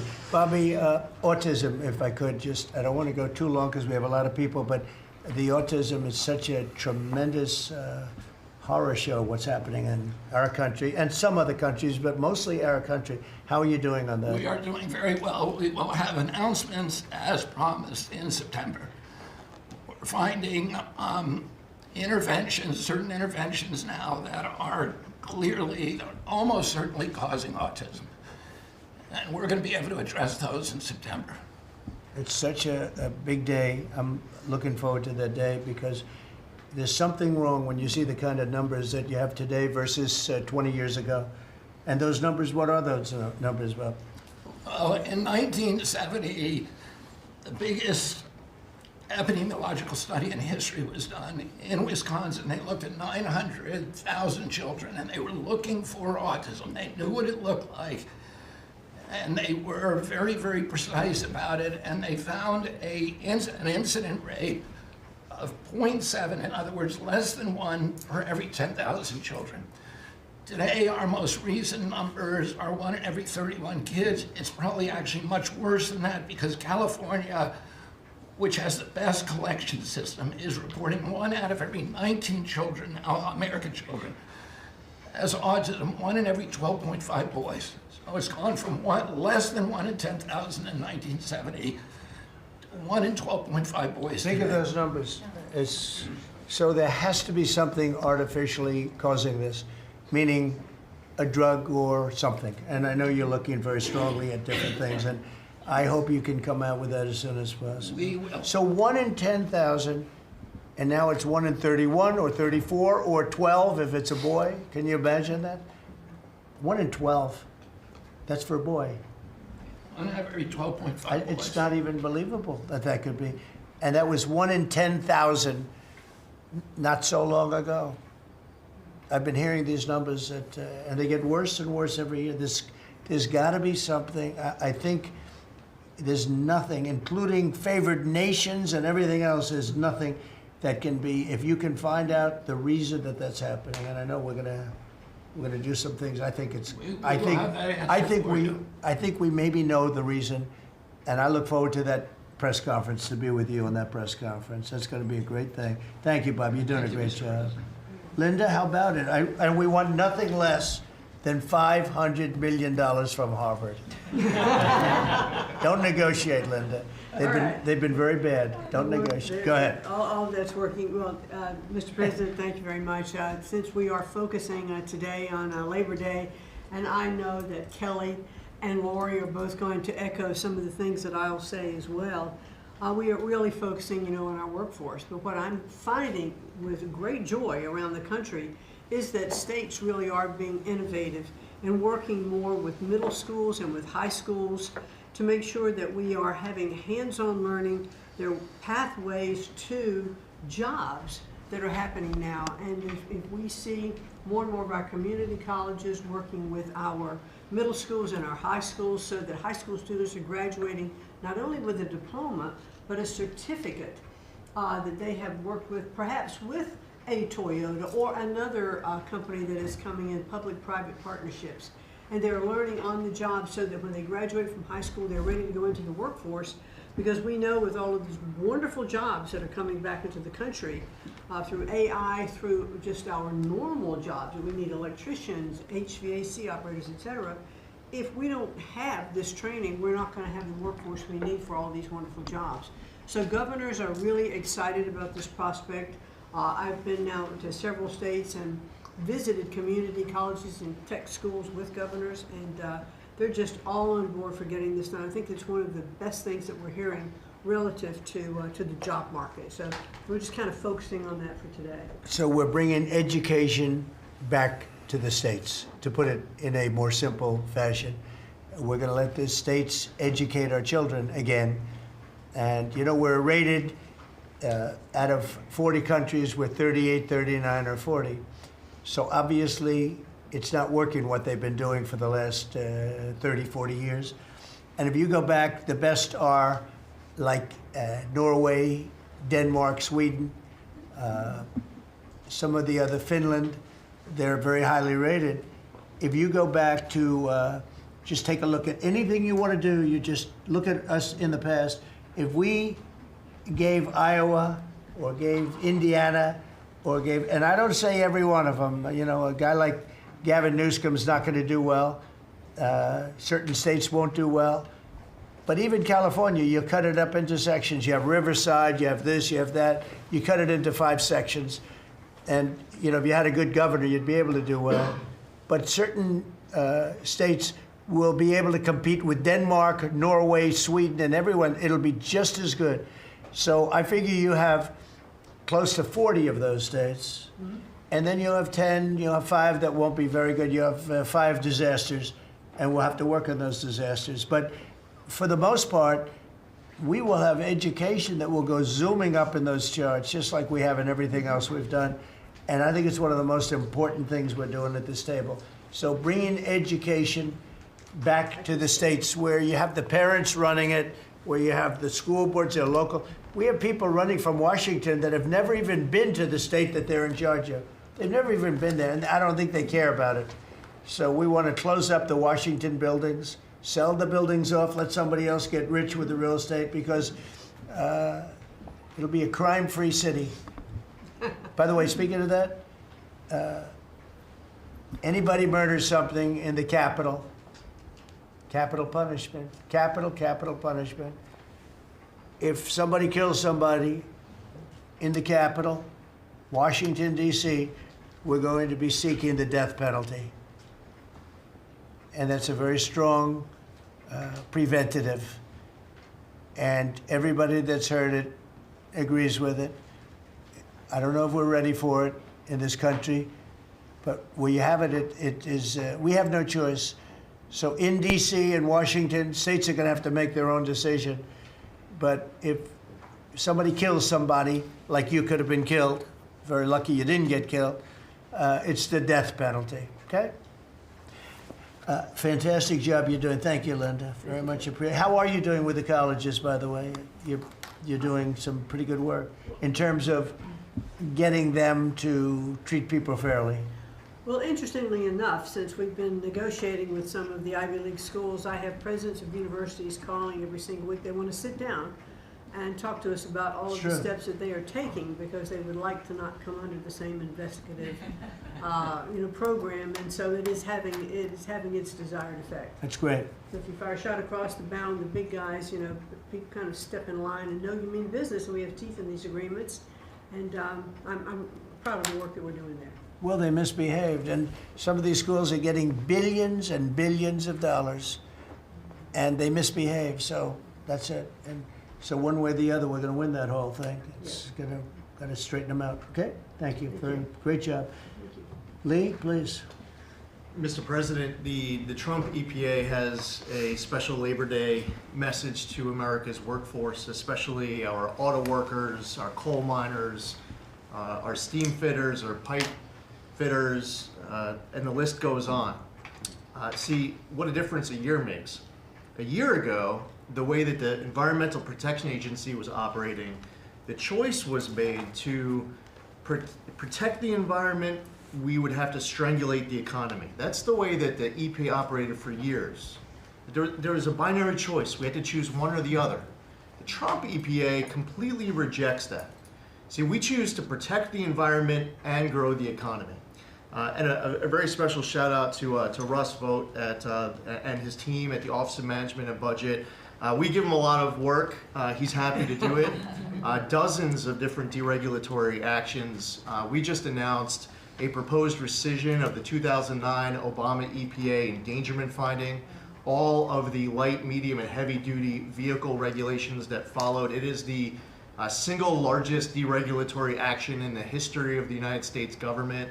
And when you add up the dozens of different actions that we have announced and that we're working through, in one agency in 1 year, we'll do more deregulation than entire federal governments have done across all agencies, across entire presidencies. And what we are accomplishing would not be possible if not for the support of the rest of this team you've assembled around this table. The well-oiled, well-wired machine at the White House, led by Susie Wiles, and the DCOSP, the policy shop, led by Stephen Miller, they have been amazing to work with. I was just in Iowa with Administrator Loeffler, who made an announcement with Secretary Rollins to reverse the deratement on diesel exhaust fluid systems. Mr. President, you said you wanted water flowing faster. Working with the Secretary of Energy, we've done our part to do that, to get gas cans flowing faster, to stop that annoying start-stop feature in vehicles. See, people out there might say, well, why are you focused on all of these little things? If it's little to you, it doesn't mean that it's not a very big deal for millions of other Americans. The charge was clear when you called me in November and you asked me to do this job. Clean air, land, and water for all Americans. Unleash energy dominance. Advance cooperative federalism, permitting reform, make America the AI capital of the world, bring back American auto jobs. What we are accomplishing now, again, wouldn't be possible if not for your leadership. I'm grateful to the American people for electing you and our amazing Vice President. I was just in Mexico City announcing and signing on behalf of the Trump administration an agreement with Mexico for a permanent solution for the Tijuana River sewage crisis, which you have been so outspoken and passionate about in our conversations. It would not be possible if not for Secretary Rubio, Deputy Secretary Landau, U.S. Ambassador to Mexico Johnson. The team at the State Department has been incredible. The work with the NEDC on permitting, to be able to get new pipelines built, to get new factories started. The list, it's amazing. Somebody out there might not realize the relationship between the Environmental Protection Agency and the Department of Defense. The amount of work with Secretary Hegseth and the Army Corps, from responding to the LA wildfires, to getting more water flowing in California, which is also something that Secretary Burgum is involved with, to helping the farmers, the ranchers and landowners to revise the waters of the United States definition so they don't have to go hire an attorney or a consultant to tell them whether or not a water on their property is subject to federal regulation. Thank you for putting this entire team together. It's an honor to be at the Trump EPA, where we choose to both protect the environment and grow the economy. It's a very happy Labor Day for America's workforce. And Lee, in Los Angeles, if you could, because of the fires, Lee was there, and as you know, we are very strict having to do with the rebuilding of those houses. And Lee was able to get the approvals done for everybody immediately. It was so fast, nobody could believe it. And the mayor and the governor still haven't gotten them their approvals. And they're gonna have riots out there for that reason. These are great homeowners. They want to build a house, they can't get approved because you have the mayor, Bass, who has no idea what she's doing. And you have a governor who is just such a bad governor, and the people are unable to build their house. The toughest permit to get was the federal permit by far, and yet he got them all in a short period of time after the fire. How long did it take? Well, Mr. President, you came in, signed an executive order, and told the EPA that we had less than 30 days to complete our hazardous material removal, which the initial response, once all of our heart rates went down a bit, was just to figure out how to get it done. We got it done in just less than 30 days. The Army Corps of Engineers then comes in for the debris removal. The federal government, in clearing over 13,000 properties that were destroyed because of these wildfires. We've got to the point today where property owners all across Los Angeles, they're grateful to the Trump administration. They're happy that we did our part, but they are desperate to rebuild.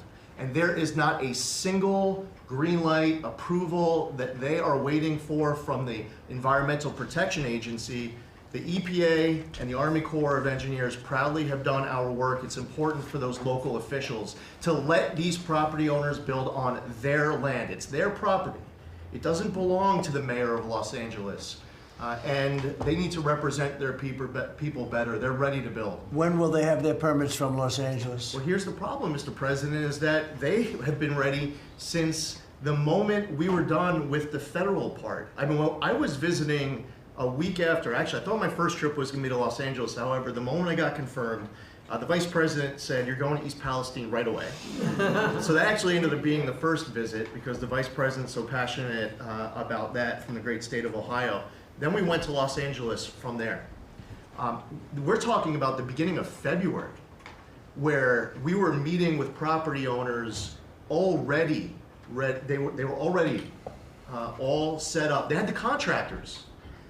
It was the beginning of February, and they were waiting for green lights from Los Angeles to be able to go onto their property and start rebuilding. Some of the same people who were waiting for a green light ready with the contractors at the beginning of February are still waiting now in the middle of August. Let these Californians rebuild. And they're talking about also taking away some of the properties and building low-income housing on those properties. They're going to have problems like they've never had before. These people don't know what they're doing. So we have all our permit, everything the federal government has to do was done long ago. They should have been, I went to a town hall with Lee, but we were there and the mayor was saying it would take 2 years, maybe 3 years to get this approved. I said, no, not 2 years, 2 days. They should have it in 2 days. And I toured the site and I met 100 homeowners, all standing in front of this site a couple of days after the fire, and they were ready to go right then. They wanted to just build right then. And the city won't let them do it. Los Angeles, I don't think it's that they won't. I think they're incompetent, okay, to be honest with you. I think they just don't know how to go about it. It is so badly run by Newscomb and by Mayor Bass. Mayor Bass, she was in Africa during the fire. She knew the fire was starting to rage, and she decided to take a trip to Africa. These people are they're just bad. You know, you talk about make America great again. They could never make America great again, but we are doing that. Congratulations, you found some interesting things, Tulsi. She's becoming a bigger and bigger star every day. She found a lot of good things. Go ahead. Thank you, sir. As we approach Labor Day weekend here, this is just such a great opportunity really to recognize your leadership as a true champion for working people. And I know we'll hear, as we go around the table here, how your focus singularly on putting the well-being and interests of the American people first is that common thread that we're seeing in your policies being implemented across your administration. For ODNI, number one, our focus is and must always be making sure that our intelligence community is focused on our mission, keeping the American people safe, secure, and free. We're doing great work on this front. I'll point out our National Counterterrorism Center, led by Director Joe Kent, are working across different agencies with Homeland Security, DEA, FBI, and others to catch terrorists, both those who are trying to come into our country, those who may already be in our country. They are finding the worst of the cartel bosses and making sure that they're not able to continue to wreak havoc and terror in our communities. Secondly, Mr. President, you have charged me with the mission of finding the truth and telling the truth to the American people. And we've exposed some of the worst examples of the weaponization of intelligence in the last several weeks.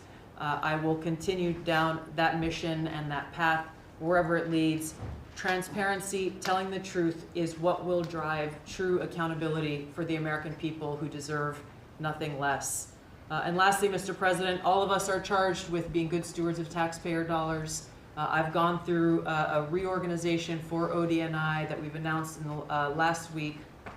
We've cut nearly half of redundant, unnecessary functions within ODNI, saving taxpayers over $700 million a year. We will continue focusing on our core mission in keeping the American people safe, and appreciate your leadership and your focus on this most critical task.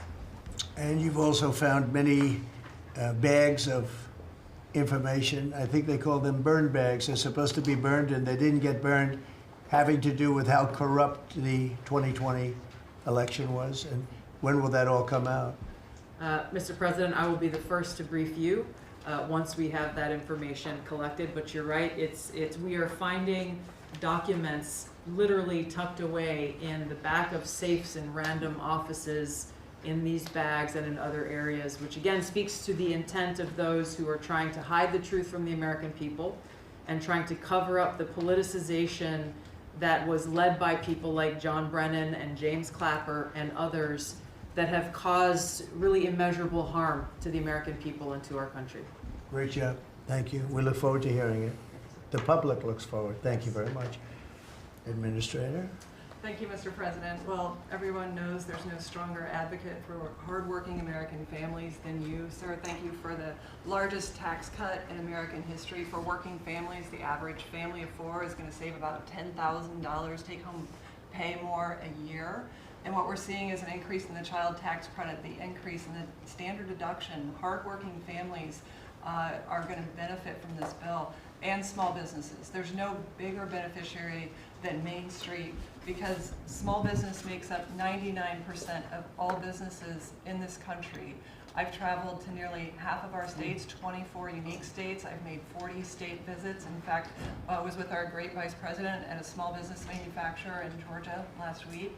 I was with a trucking company in Ohio. I was in Michigan at a motorcycle manufacturer. The return of Made in America is going to be driven by small businesses, because 98% of all of our manufacturers in America are small and medium businesses, 600,000 factories that employ 5 million people. And as Secretary McMahon mentioned, this work-based learning that is going on in professional and trade schools is real. I've visited them from Utah to Maine to Georgia and seen this revolution in education happening. So small businesses need skilled labor. Now that you solve for inflation, for the taxes, every Democrat voted for a $4 trillion tax increase on the backs of hardworking Americans. And so you prevented that. And now we've got fair trade. And thanks to Administrator Zeldin, we're seeing deregulation. I mean, this diesel exhaust fluid crushed farmers and construction and other heavy industry. So rolling that back makes a real difference for small business. And your domestic economic agenda is amplified through small businesses, which is why small business optimism is above its 53-year average, finally. Yeah. And so Main Street appreciates it. What Main Street wants now is a rate cut. They feel burdened by high interest rates. They would grow higher and expand more if they could, but the interest rates are really hurting them. And finally, I want to say thank you for your executive order on debanking. We're about to announce a major investigation on debanking. It happened to you and your family. It happened to me. It happened to thousands and thousands of Americans, and unfortunately, disproportionately on those that had conservative values, on Christians, on pro-life, on 2A businesses. And so we're going to be talking to the banks about that. The SBA operates the largest government business loan program in the federal government. We have a network of 5,000 banks. So we're going to be making sure that that never happens to anyone again. Great job. You're doing a great job. Thank you very much. Christy? Well, Mr. President, first of all, thank you for the opportunity to work for you. And you committed when you ran for president to make America safe again. And today the average family and individual that lives in this country is safer than they've been in years because of what you've done. We've got 3 months in a row now with 0 illegal aliens coming into this country, and I want to thank Pete and the Department of Defense for all of their help. They're down at the border with us still, helping us keep that border secure and make sure we know who's coming into this country. You've arrested and brought to justice hundreds of thousands of illegal aliens, of criminals that have perpetuated violence against American people. Sir, you've had 1.6 million people voluntarily go home to their home countries that were here in this country illegally. Because of your strong message and you enforcing the law, they decided to go home on their own so that they could come back the right way someday and be American citizens. But what I think is one of the most remarkable statistics is that under Joe Biden's administration, 88% of new jobs went to foreign-born individuals.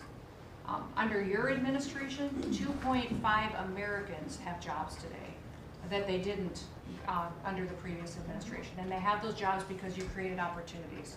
You made this country safe. You opened up the economy. You enforced the law.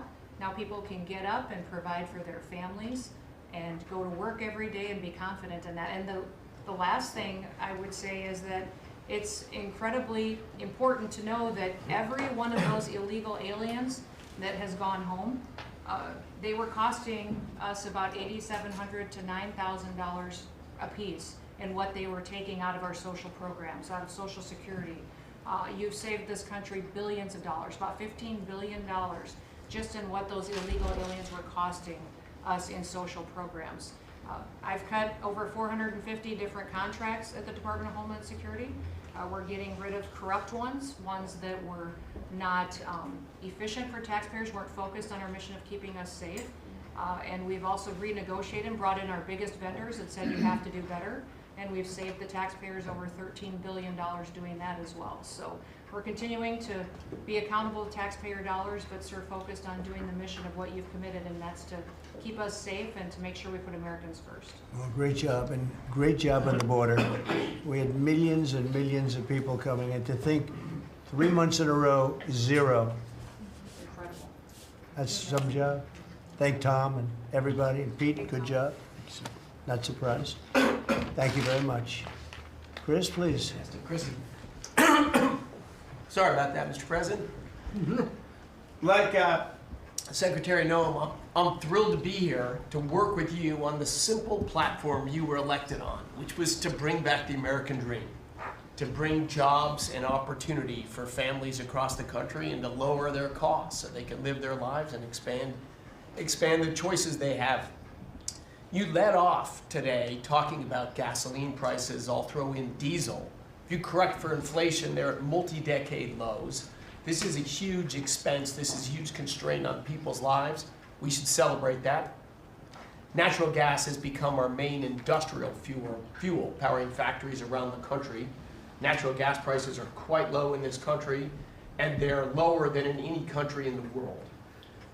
The reason for that is the United States produces 2 times more natural gas than the second largest natural gas producer in the world, and 4 times more natural gas than the number 3 and number 4 producers in the world. So you've opened up American opportunity and energy together with the work of Secretary Burgum, Administrator Zeldin, Secretary Lutnick, Secretary Rawlins. You know, we've made it easy to produce energy in America again, and those benefits are flowing. I could go on about this stuff forever, but let me talk about one specific area of energy, electricity. That's in the front of people's minds. When the day you were inaugurated, we get hold of all the data. We can look at the resource plans of utilities across the country. What you inherited when you arrived was a plan over the next 5 years to close 100 gigawatts of reliable electric generation. So that's 100 large power plants. Now that was offset with a plan to build 22 gigawatts of reliable electricity generation. Their plan was to close more than 4 times as much electricity generating capacity as they were going to build in that 5-year period. How do we lead the world in artificial intelligence if we're shrinking our supply of reliable electricity? How do we reshore steel and aluminum and automobiles and semiconductors and all those jobs Americans want back in our country when we're degrading and shrinking our energy system? We were going to hand that leadership to China in artificial intelligence, not just to our economic loss, but to our huge national security loss. Your team around this table, and almost everyone around this table is involved in it, is just to completely pivot dramatically. We're stopping the closure of all these plants way before their retirement date. Some plants get to their end of life. That's a small percent of the planned closures. Most of those were just political nonsense at the cost to American taxpayers. So we have rapid new construction of power plants under in the United States. We're doing everything we can with suppliers who build the equipment for these power plants. They've got to build their factories bigger to build power plants in America. People thought those days were past. We weren't going to build big things in America anymore. We're just going to keep sending it over to Asia and overseas and just buy other people's stuff. Totally nuts economically, totally nuts for national security, and of course crushing for working Americans, particularly Americans that work with their hands. But we are seeing a revitalization of those people, of that optimism. You showed that picture of that plant being built in Arkansas, dozens of those under construction, just in artificial intelligence. But the reshoring of steel, of aluminum, of plastics, of fertilizer, semiconductors. Like this, America's the land of opportunity. How did we get to become this awesome nation? Because we believed in the American dream and we leaned in on it. But the wealthy in our country and the coastal elites that live away from where stuff's actually made, they just lost their way, and politicians just let them have it. Your tireless campaign and your relentless messaging made people realize the American dream isn't dead. It's just been smothered, and we're unsmothering it and setting it loose. God bless your efforts. God bless your assembly of this team around this table. We're bringing the American dream back. Yeah, thank you, Chris, very much. Great job you're doing. Appreciate it. Lori, please. Mr. President, everybody here who spoke works at the Department of Labor, clearly, which I love. They have all the correct talking points, but I think that's a testament again that we are all working together every single day. We talk to each other often, and the workforce, the skilled workforce, the education factor, retirees, it's been so important because they all touch the Department of Labor, and I have the opportunity to work with every single one. If you all haven't stopped by the Department of Labor, Mr. President, I invite you to see your big, beautiful face on a banner in front of the Department of Labor, because you are really the transformational president of the American worker, along with the American flag and President Roosevelt, because we're bringing business and labor together. And I was so honored to unveil that yesterday, and everybody is taking note of that. You also mentioned crime, and I think it's been important for my colleagues to recognize that now American workers can return to work and feel safe. That business owners aren't shutting down their businesses because they're afraid they can't protect their workers, and now it's open for business again, and it's starting right here in our nation's capital. Many things have been mentioned about consumer confidence up, unemployment is holding steady, and more than 2 million net jobs for native-born Americans has been key under your leadership. 84% of the workforce and jobs has been produced by the private sector. I think that was the mission of this administration and the Department of Labor. And I will continue to say for a little bit longer, until I heard you today, the one big beautiful bill, because it equals one big beautiful workforce.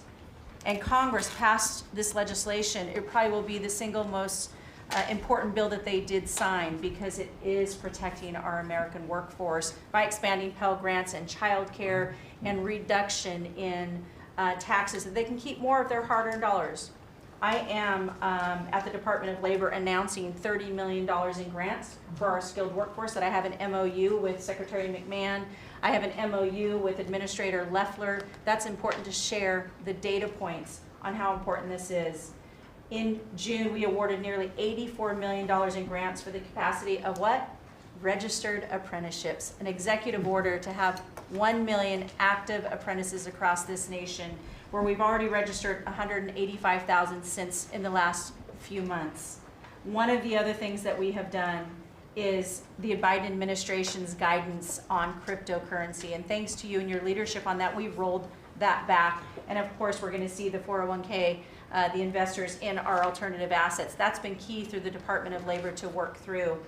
Partnering with our agencies, again, as I mentioned before, is important as we work together. I have visited, I'll be 31 states on my 50-state tour by the end of this month. I'm headed with Secretary Duffy, with the South Korean President Lee today, as we move through the shipbuilding.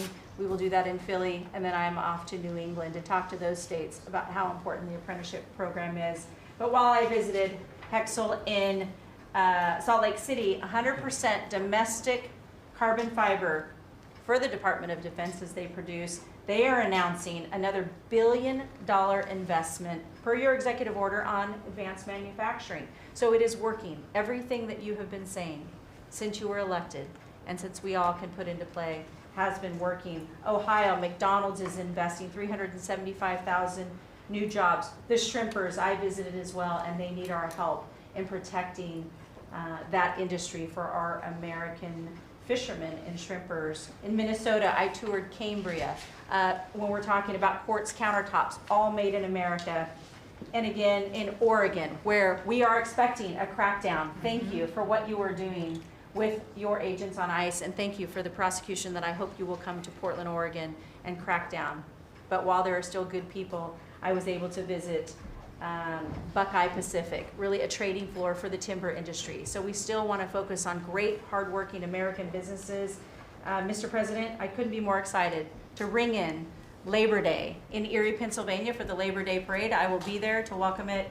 It is an honor to serve this country. It is an honor to serve under your administration as the Labor Secretary, and we will kick off, and Republicans will own Labor Day again, not Democrats. We will own it because we are, and you are the president of the American worker. So thank you for everything that you've done. Thank you very much, Lori. Absolutely. You're doing a fantastic job, and I will tell you that Lori was recommended by the Teamsters. And I said, that doesn't really work, does it? And it turned out to be one of our best choices. So I just want to thank you and Sean, who, as you know, recommended you very strongly. You really turned out to be a gem. Thank you. I was able to talk to the president on the phone the other day. He called and we visited, and he said, but I know that you were, you know, a little bit middle of the road and not so sure. I said, Mr. President, I have been a Republican. He's like, what?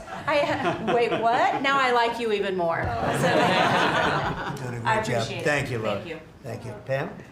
President, I'm working with everyone around this table almost daily on legal issues that we're winning on. But today, because it's Labor Day, President Trump, if I could focus on public safety, not only domestic, but from our foreign adversaries. And Secretary McMahon, I know you know, kids are out of school this weekend. It's Labor Day. And Secretary Duffy, you know, our highways are going to be packed with travelers coming to not only our nation's capital, but all over this country. We're also going to have boaters, Secretary Duffy, right, on our waterways. It is illegal to be under the influence and on a boat. So get a designated boater if you're out on our waterways, whether it's the Potomac or the Gulf of America or the Pacific. Wherever you're out this weekend, people need to be safe. And on an international level, Secretary Rubio, thank you for all your help on everything we're doing, and everyone around this room. But yesterday, there was a big, big win. El Mayo pled guilty, and he was the co-founder of Sinaloa Cartel with El Chapo. And there's even a Narcos Netflix series about these guys. Well, now we know the ending. He's going to die in an American prison.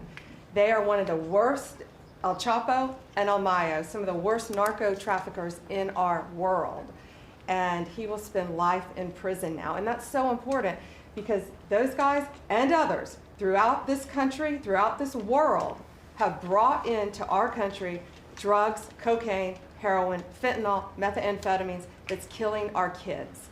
And we have to stop that. And that's what you've been doing not only in DC, but around the country at your leadership. And over the weekend, parents need to know, with kids out of school, with people out on our highways and on our waters, do not take a pill from anyone you know, don't know. Do not buy anything on the street. It could be laced with something toxic. We've seen so many fentanyl overdoses. And when you were here in DC, we showed you pictures of some of the drugs that had been seized right here in DC. President, they were packaged for children. Packaged for children. And people are dying from these around our country. So thank you, President Trump, for your leadership and for letting Americans know that it's now a safe place to go. But parents also have to know, college kids have to know, to be vigilant and not take this trash. Because you could be thinking you're taking a Xanax, an Adderall, anything, and it could be laced with something very lethal. So thank you, President. Great Trump. message, Thank and you, you've been President. fantastic this last 12 days in D.C. The job you and your whole group has done is, All of us. everyone's talking about it all over the world. I hate to have to talk about that, but we have to. It's becoming a very safe place again, and the work, I've seen how hard you worked the last, well, from the beginning in all fairness, but this focus on D.C. is so important for the country, so great job, and to everybody. And great job. President, it's a team around. We're all working hand in hand, side by side, all of our agencies together to make America safe and DC safe. And Iris, congratulations on your baby, and I'm so glad that you're safe now. Thank you, Pam, very much. Great. Mr. VP, would you like to say something? Yes, sir. I'll be brief, but I want to congratulate you and the entire team on all the things that have been accomplished. You'll hear about a lot of it. You've already heard some of it, but I thought it would be helpful, Mr. President, just to take stock, not just of what we've accomplished, what we will accomplish, but of the mess that we inherited, because I think it makes this first Labor Day a bigger and more special occasion. You heard, I think, Christie talk about this, that all of the net job growth under the Biden administration had gone to the foreign-born. Now that net job growth is going to American citizens who deserve opportunity in their own country. That's a great accomplishment.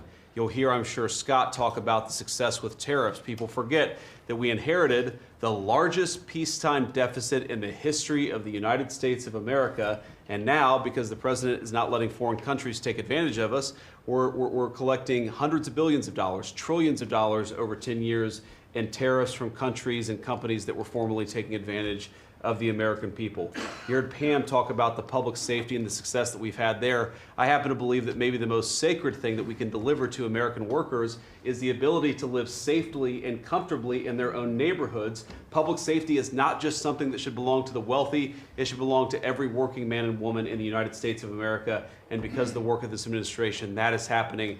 And of course, Mr. President, you yourself talked about the inflation mess that we inherited under the Biden administration. Maybe the most striking and even shocking statistic of the Biden administration is that housing costs have gone up by 100% over the 4 years of the Biden administration, literally doubled, making the American dream of homeownership unaffordable. We've made great strides and great progress already. But to the American people who are listening, there's a lot more to do. We're going to keep on working hard at it, but it's an honor to do this job under the President's leadership and with this very great team that you've assembled. So we've done a lot, but there's a lot more work to do, and we're very cognizant of it. Thank you, sir. Thank you, Gigi. Scott? Sir, as we've said very often, economic security is national security, and our country has never been so secure thanks to you. You have brought us back from the edge. You have the overwhelming mandate from the American people. You're restoring confidence in government, a topic that is on the front of everyone's mind, the Federal Reserve. The Federal Reserve's independence comes from a political arrangement between itself and the American public. Having the public's trust is the only thing that gives it credibility, and you, sir, are restoring trust to government. You are weeding out the waste, fraud, and abuse, and the old ways of doing things are not good enough. We are seeing a blue-collar boom. In the first 7 months of your administration, real blue-collar wages have taken off. And the only other time that they've done this in the past 70 years was in your previous term. Your efforts on tax, trade, and deregulation have boosted paychecks for American workers while slowing the pace of inflation and lowering the cost of energy. Inflation has plummeted to just 1.9% since you took office, and the economy rebounded with real GDP surging 3% last quarter. The blue-collar boom coincides with a CapEx comeback. In anticipation of your one big beautiful bill becoming law, CapEx increased by American businesses by nearly 14% in the first half of this year.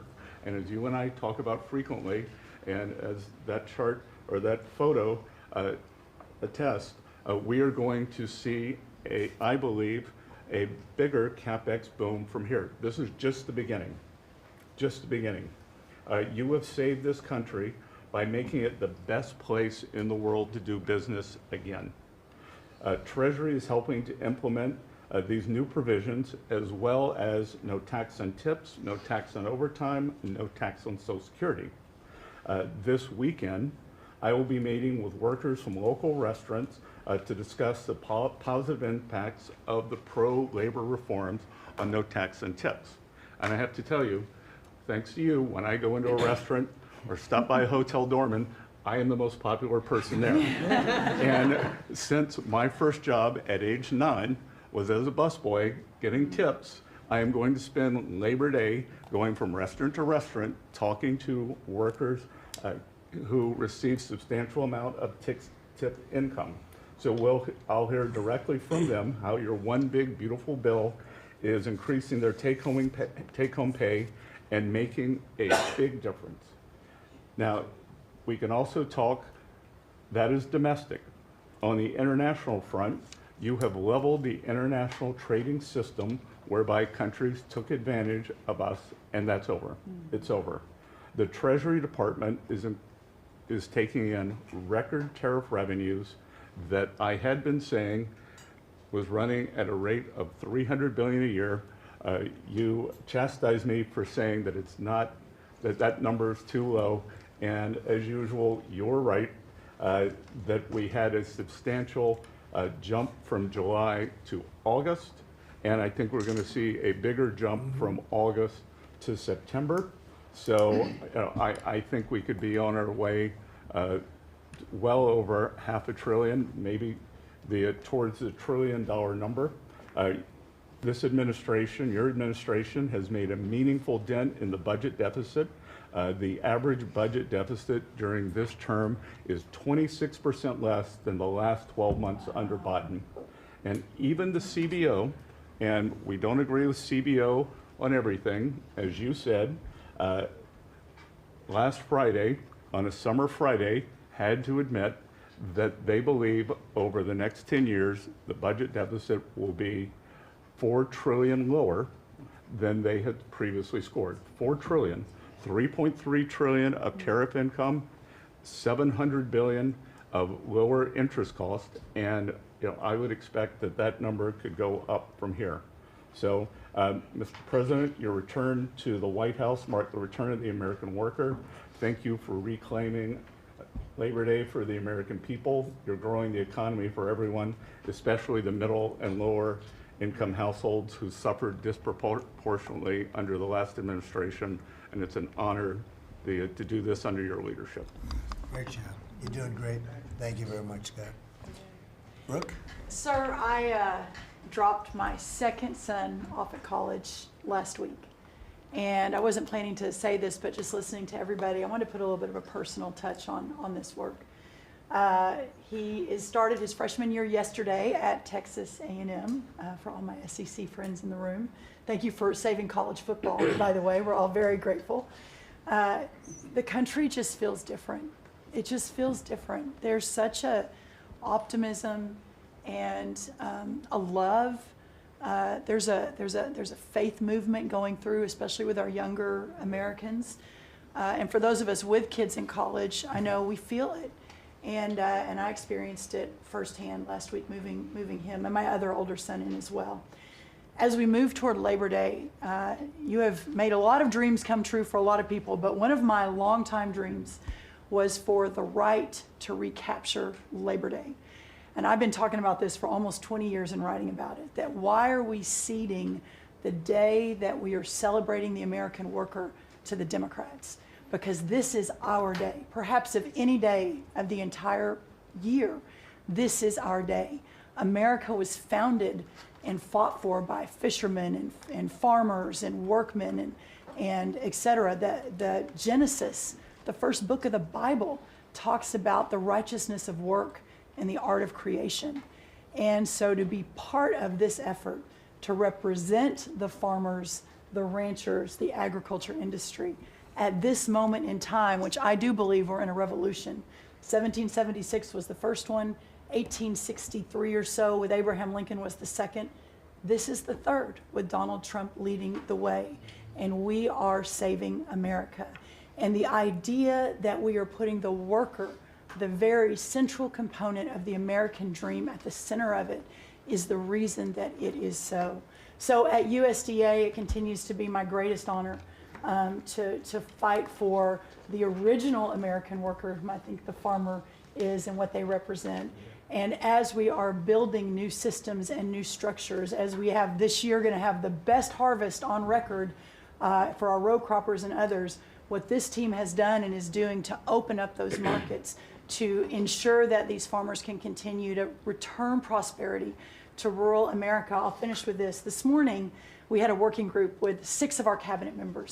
Bobby Kennedy representing healthcare, Linda McMahon education, Lee Zeldin deregulation, Kelly Loeffler small business, Lori Chavez Tarimmer labor, and Scotty Turner housing. And how you leading the way in your vision, how that will return the golden age to rural America, to the very fabric of our country. And whether it's better hospitals, better education, more opportunity, less government, better and bigger small businesses, better opportunities for our workers, and better housing, and of course the agriculture piece of that, through the big, beautiful bill, the bill, what it did, the greatest investment in rural America in history. And now the opportunity to effectuate that is, again, a game changer, a country saver, and what a joy to be able to do it under your leadership. So thank you, sir. Really good. Thank you. Beautifully stated. Thank you very much. Scott? Yes, sir. Thank you, Mr. President. I'm so grateful to be here to celebrate Labor Day with the greatest team in America. And it is football season, so I'm happy about that. But Mr. President, I want to say thank you for, as Brooke said, reclaiming Labor Day. And you've been a tremendous champion for the American worker. I come from a hard-working family, as many people around this table do. And so thank you for helping us to change the conversation. And I believe we are changing the conversation around the kitchen table. Mm-hmm. And as everybody knows, you know, my job is to steward HUD. And we have at HUD been very intentional about changing the conversation about the dignity of work and the dignity and the honor of family formation through work. Mm-hmm. And how the younger generation, when they see their parents work, how they're incentivized to work.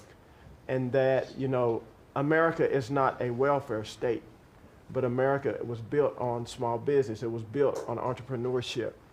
And so as it pertains to housing, we're being very focused on that, and even some that receive HUD funding to make sure, like our Section 3, when you receive HUD funding, that you are given opportunities for the most vulnerable Americans that you serve to have work, to have opportunities to work, to have work requirements. Work requirements are not a bad word, that's a great word. Time limits is a great word to incentivize people, able-bodied, able-minded people to work. And I believe that we are, under your leadership, sir, changing that conversation in America to where working is an honorable thing. And Secretary Wright talked about revitalization. Revitalization means to bring new life. And I believe we're bringing new life to America, Mr. President, through work and through all the jobs that people are doing around this table. And with the One Big Beautiful Bill, the most extensive tax break in American history, opportunity zones are now made permanent. And you know how passionate I am, and you are too, sir, about opportunity zones.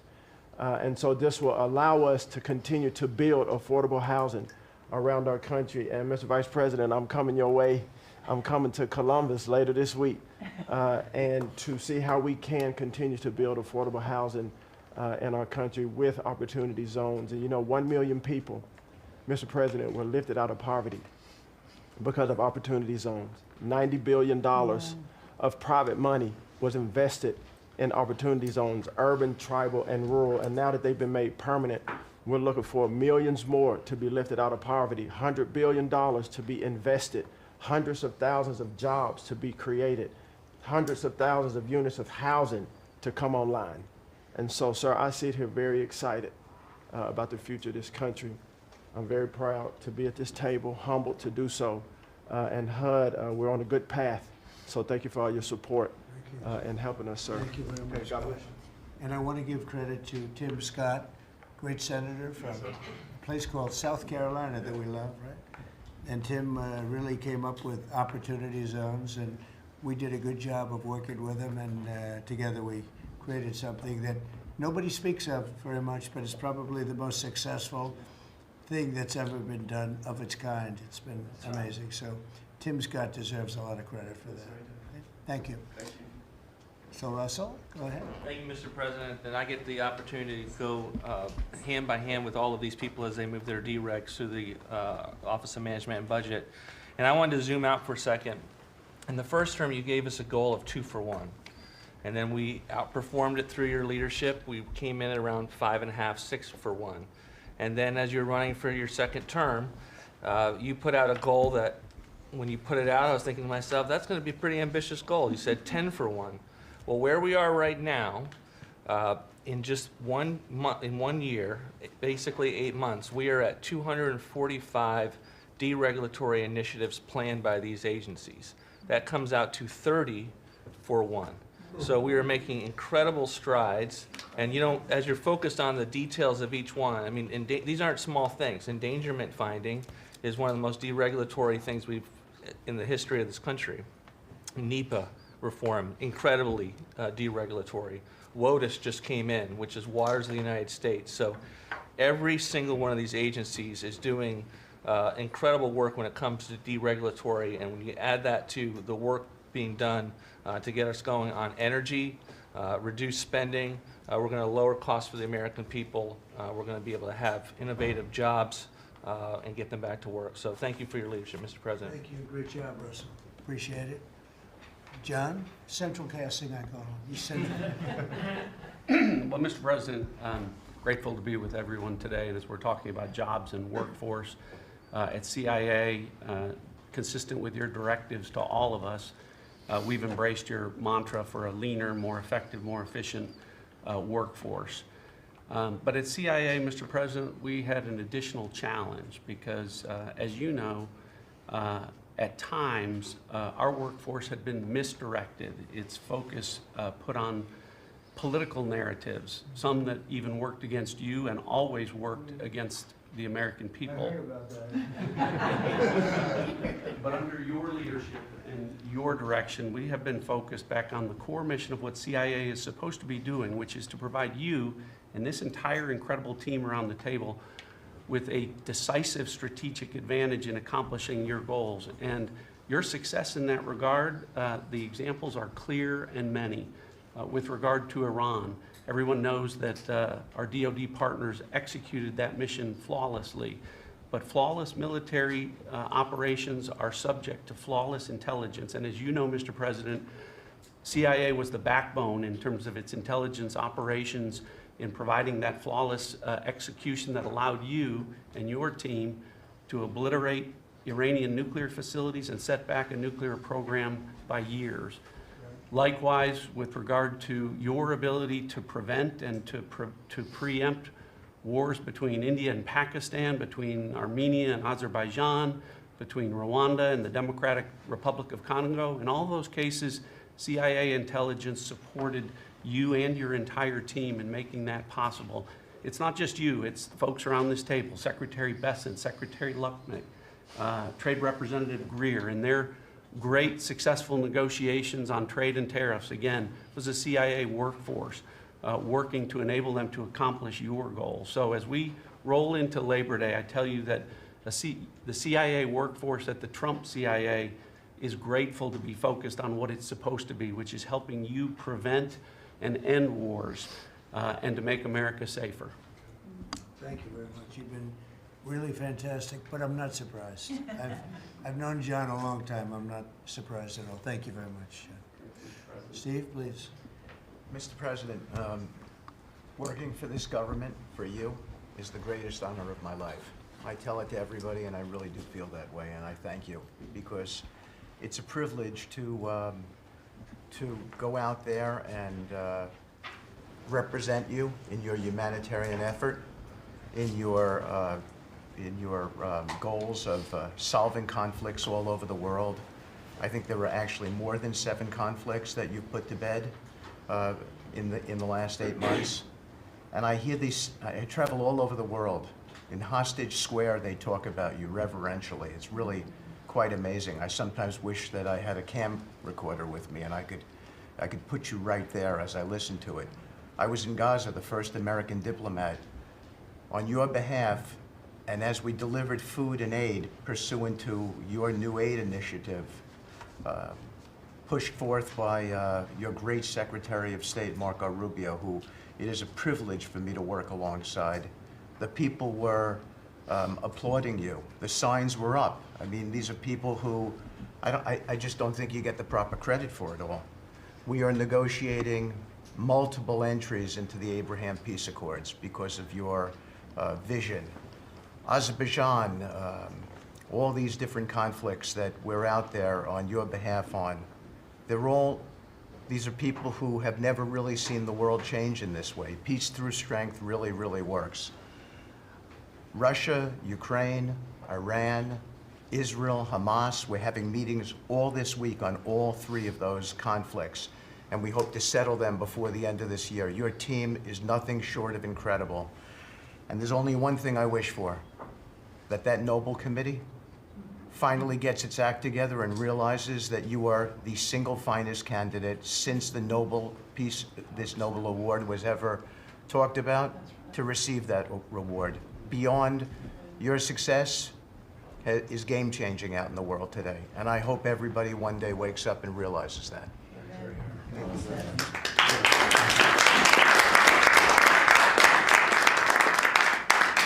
Thank you, Steve. Jamison, please.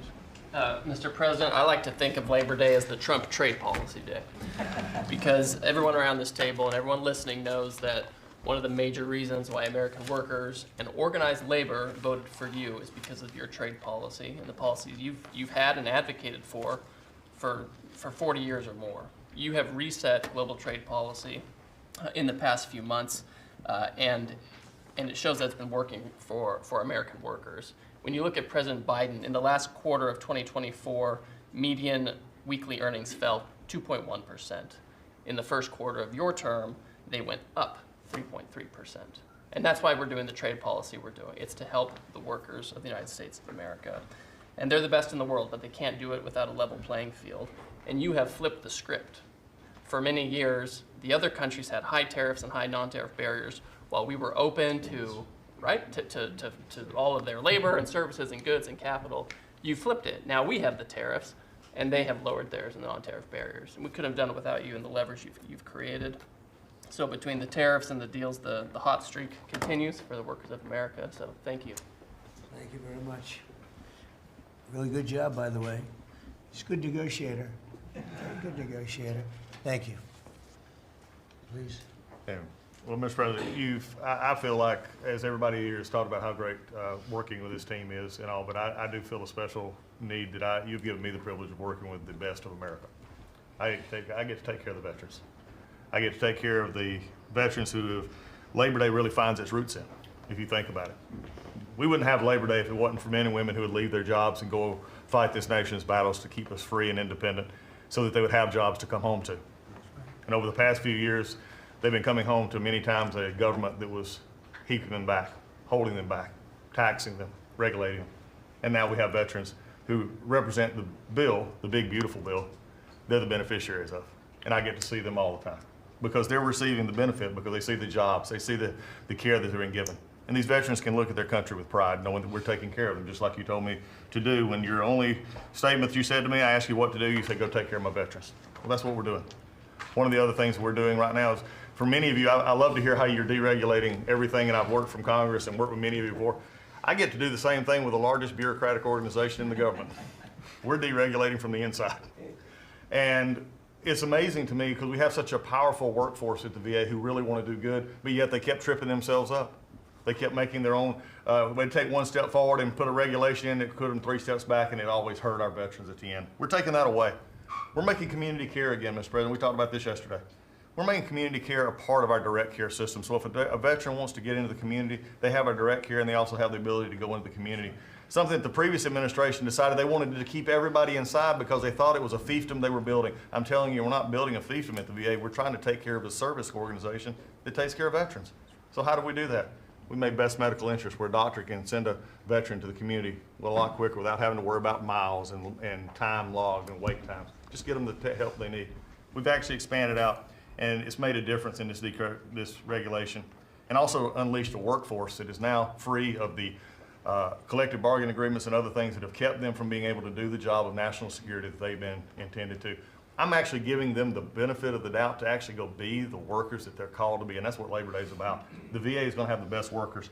But just to let you know how that's working out, wait times at our hospital are going down because we're getting them into our hospitals or into community care. And then one for you, Mr. President, you heard about this a lot, and that was backlogs. At the backlog when I first came in, I've said this before, in February we had over 260,000 backlog. That means over 125 days of not getting an answer. In just a little over 4.5 months, we've dropped that over 100,000. We're under 150 and heading down to historic lows. We'll be within the next month lower than any time under the previous administration at all. That means our veterans are getting the help they need. So when you look at it this way, we've opened new facilities. We've put new facilities in places where workers can get to. We've expanded out hours, over 1 million extra hours, so veterans, younger veterans in particular, can get off of work and bring themselves and get their appointments in after hours or on Saturdays. That's what it means to be in the Trump administration. That's what it means to take care of veterans. That's what it means for Labor Day, because you can't forget the ones who fought for us to be on this table today. And it's all because of what you've done and the progress that we've made. Well, you've done a tremendous job, and I hear it all the time. We have a 93% approval rating at the VA now. And you know what it was before? It was like horrible. So thank you very much. Mr. President, There's been some conversation about the Pete and Bobby challenge. I would just note that I don't think Pete or Bobby could hold these sticks for 2.5 hours. If they want that to be the challenge, so be it. But I think 50 pull-ups and 100 push-ups might be easy compared to the. You didn't have this problem with Biden. It was in and out very quickly. So kudos on Labor Day to the audio team that's holding the sticks. But Mr. President, it's pretty great to celebrate Labor Day with a builder who loves labor, who loves the men and women who have built this country, the people that sweat, that have great skills, they have grit. They do the dirty jobs of America that have made this country great, and you know them very well because you have worked with them. The great Trump projects have come from the very men and women we're going into this weekend to celebrate. We all want to claim Labor Day in our departments, but I'm going to claim this at DOT because, you know, roads, bridges, pipelines, shipbuilding, rail, passenger, and freight all fall under the great men and women who wear boots and make this country wonderful. And at DOT, we don't want to have the Congress spend money. We want to take the money that Congress gives us and actually deploy it and put these men and women to work building the great projects of this country. That you said, the big, beautiful projects that connect this country. And that's why we have got rid of the DEI. We've got rid of the green. We've done what we can to streamline the regulation to move these projects faster. Time is money, and time has been money. Even Democrats agree now that it takes too long to go through the regulatory process. So we're going to move these projects faster, putting the great American worker back to work. I want to make a quick comment. We've all probably talked about this horrific accident in Florida, and I appreciate the help of Christy and Marco on this very issue. But in May, we said, listen, it's a safety issue if you can't proficiently speak the English language. And we gave states a little over a month to comply. And Washington, California, and New Mexico have refused to comply. And by the way, this individual in Florida received a CDL from Washington, from California, and received a speeding ticket after our rule went into place, and they didn't stop him. And had they taken him out of service, he wouldn't have been in Florida, and we would have 3 beautiful people alive today. And I make that point because it's the work that maybe no one sees that then shines a light when horrific things happen, but also that your cabinet works together and teams up to make a difference for the American people. Real quickly, so we have a safety mission at DOT. I don't know that you'd think of the transit unions in the greatest cities of the country, New York maybe being one of them, that support us, but they do because the violence in the subways and on our buses across the country, the transit workers are the ones who take the most abuse. And they're grateful for the mission of everybody around this table fighting to make their communities safer. So I appreciate everyone's help on that. But the transit unions love the effort that all of us have put in together. One quick FAA. We are about to put out a request for proposals for a big, beautiful bill. We got build. We got $12.5 billion in the big, beautiful bill. We need more, but this is a great start. I expect the middle to the later part of July, we'll be through the process to bring the proposed integrators to you for selection, so we're looking forward to that. We will have the most, I'm learning from you, this is going to be the greatest contract ever crafted in the federal government for this build for air traffic control. Really, it's innovative, and we have unique tools at FAA. It's going to be a great contract. Bobby left me out of the windmill conversation, Bobby, so there was a study done in the last administration that said if you build windmills 1.2 miles, within 1.2 miles from a roadway, it can mess up the automation and technology on a car.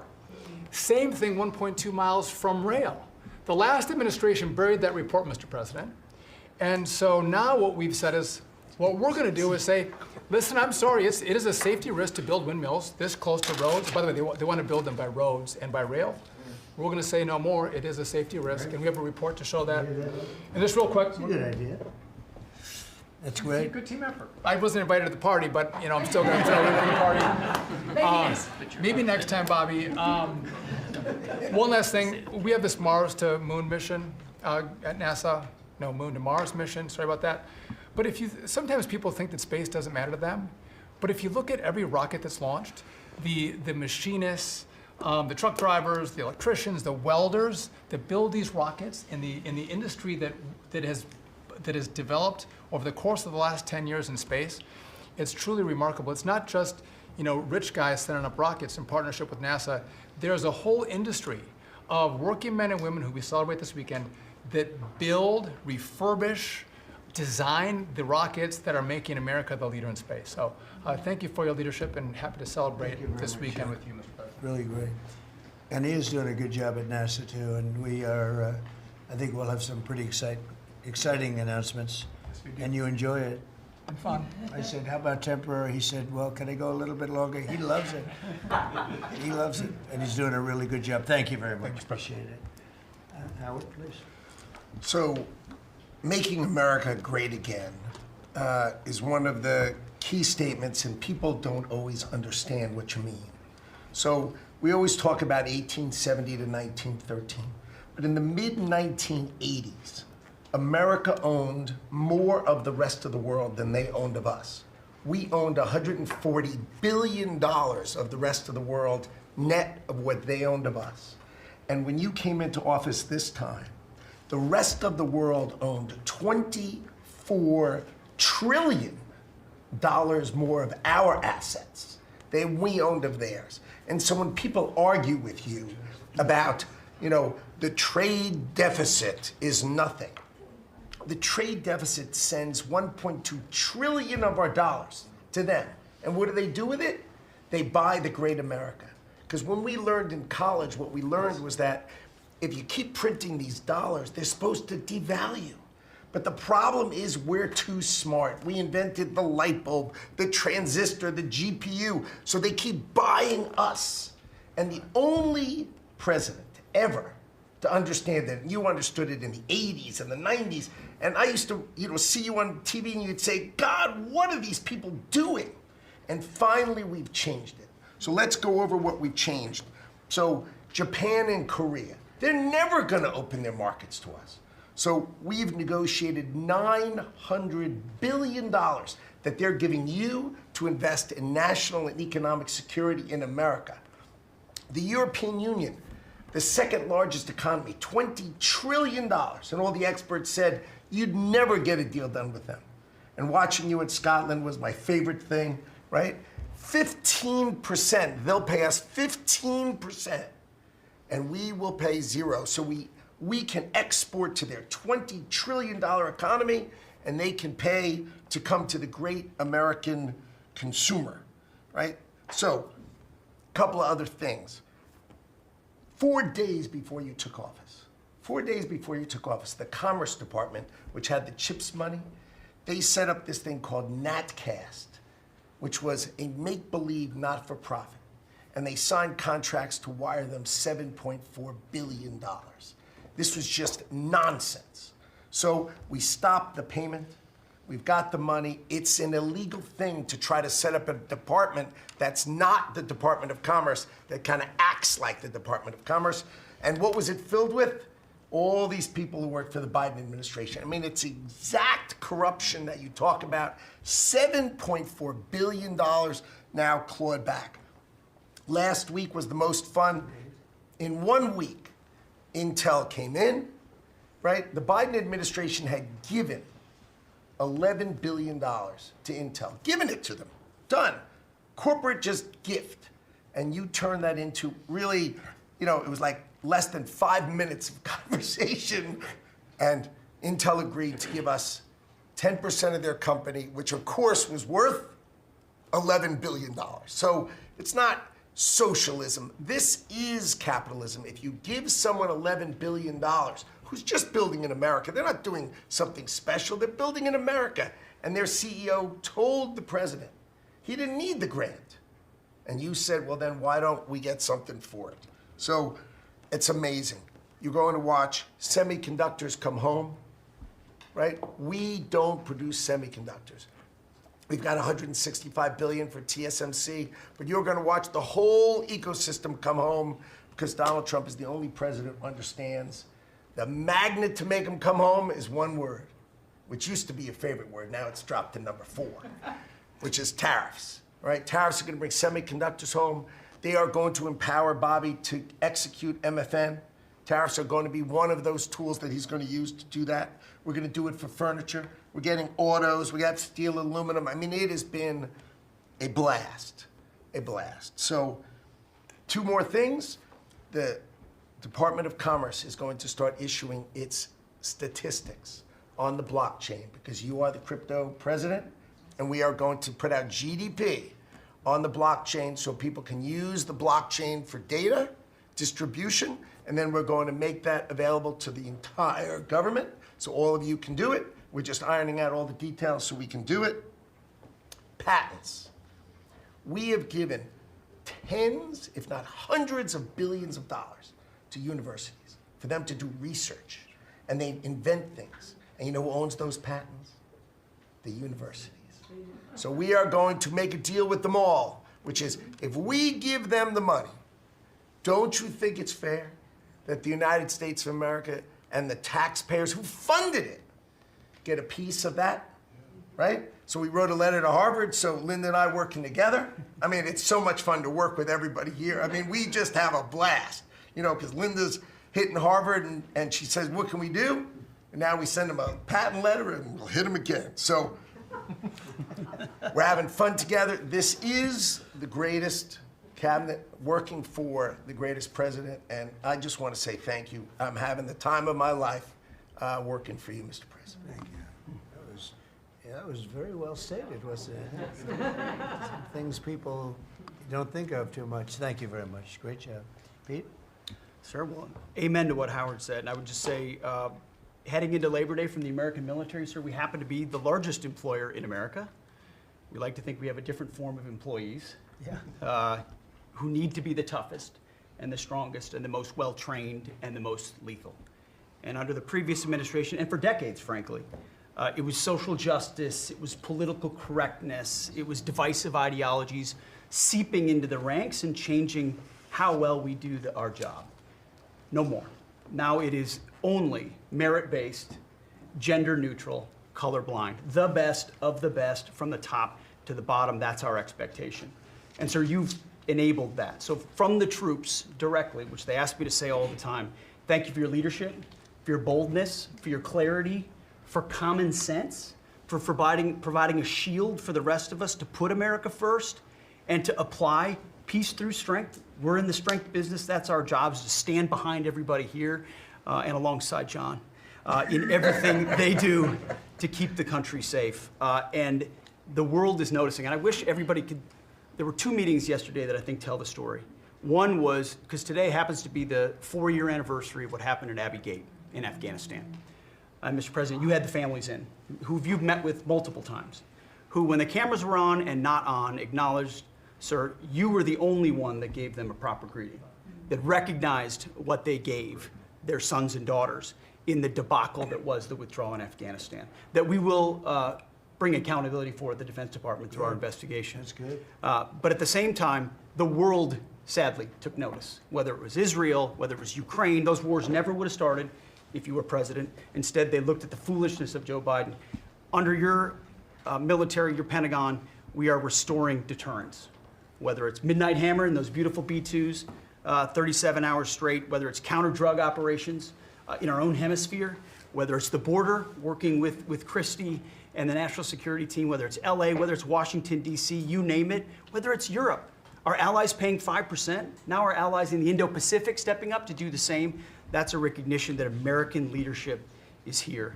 And then in the second meeting, we were talking about what we're doing in D.C., and Pam's taking the lead. I have to say, just pause for a second. When I look around this table, yes, there's a national security team of Steve Witkoff and John and Scott and Howard and the vice president and Susie and Christy and Tulsi, but to every person here, we work together on a daily basis. And if you call me and I call you, the answer is yes. How do we do it together? I think that's exceptional. It's what the American people deserve, and you've demanded that, sir. So I very much appreciate it. In that meeting on DC, I started my sentence by saying, the Department of Defense, to which you said, that just doesn't sound right. So maybe next time we're here, my card will read Department of War. We'll see. But it's not, here's the thing, here's what people miss. It's not just about words. It's about the warrior ethos. It's about what the department is supposed to do. George Washington started the Department of War because he wanted us to win our wars.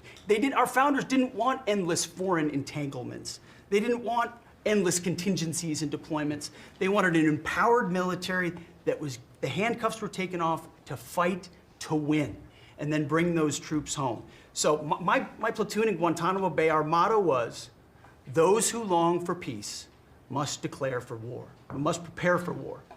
We don't want war, we don't seek it. You are the peace president, sir. Because we are strong, our enemies know what we will do. And so whether it's Secretary of War or Secretary of Defense, that warrior ethos is changing. We're going back to basics. Our drill instructors can be drill instructors again, sir.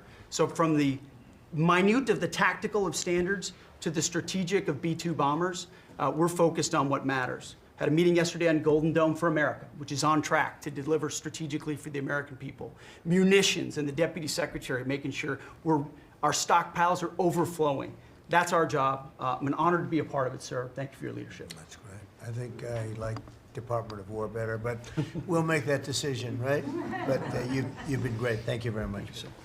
So Marco, go ahead. Well, Mr. President, first of all, everyone's made this comment already and needs to be echoed again. You were elected as the President of Working Americans, and that's why this Labor Day is so meaningful.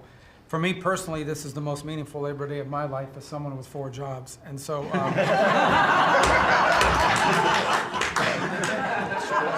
it's true. And, but on the point of, you made it very clear from the outset, even in foreign policy, everything we did has to be pro-American. It has to make America stronger or safer or more prosperous. And there's just a few things I want to touch to because it involves your team under your leadership making it happen. The first is, for the first time in the modern era, we are truly on offense against organized cartels that are pumping poison, killer poison, into our cities. And that's a team effort. It's Christie's team, it's Pete's team, it's Pam's team, and obviously it's under your leadership. And by the way, we're getting incredible economic, international cooperation. Countries just in the last week, Ecuador, Paraguay, Guyana, Trinidad, today Argentina, all joining us or trying to be helpful in advancing this. And this just, one thing is we're going to stop drugs from coming in and we're having record seizures, but another thing is to build an international coalition against the scourge on the international stage. The second is mass migration.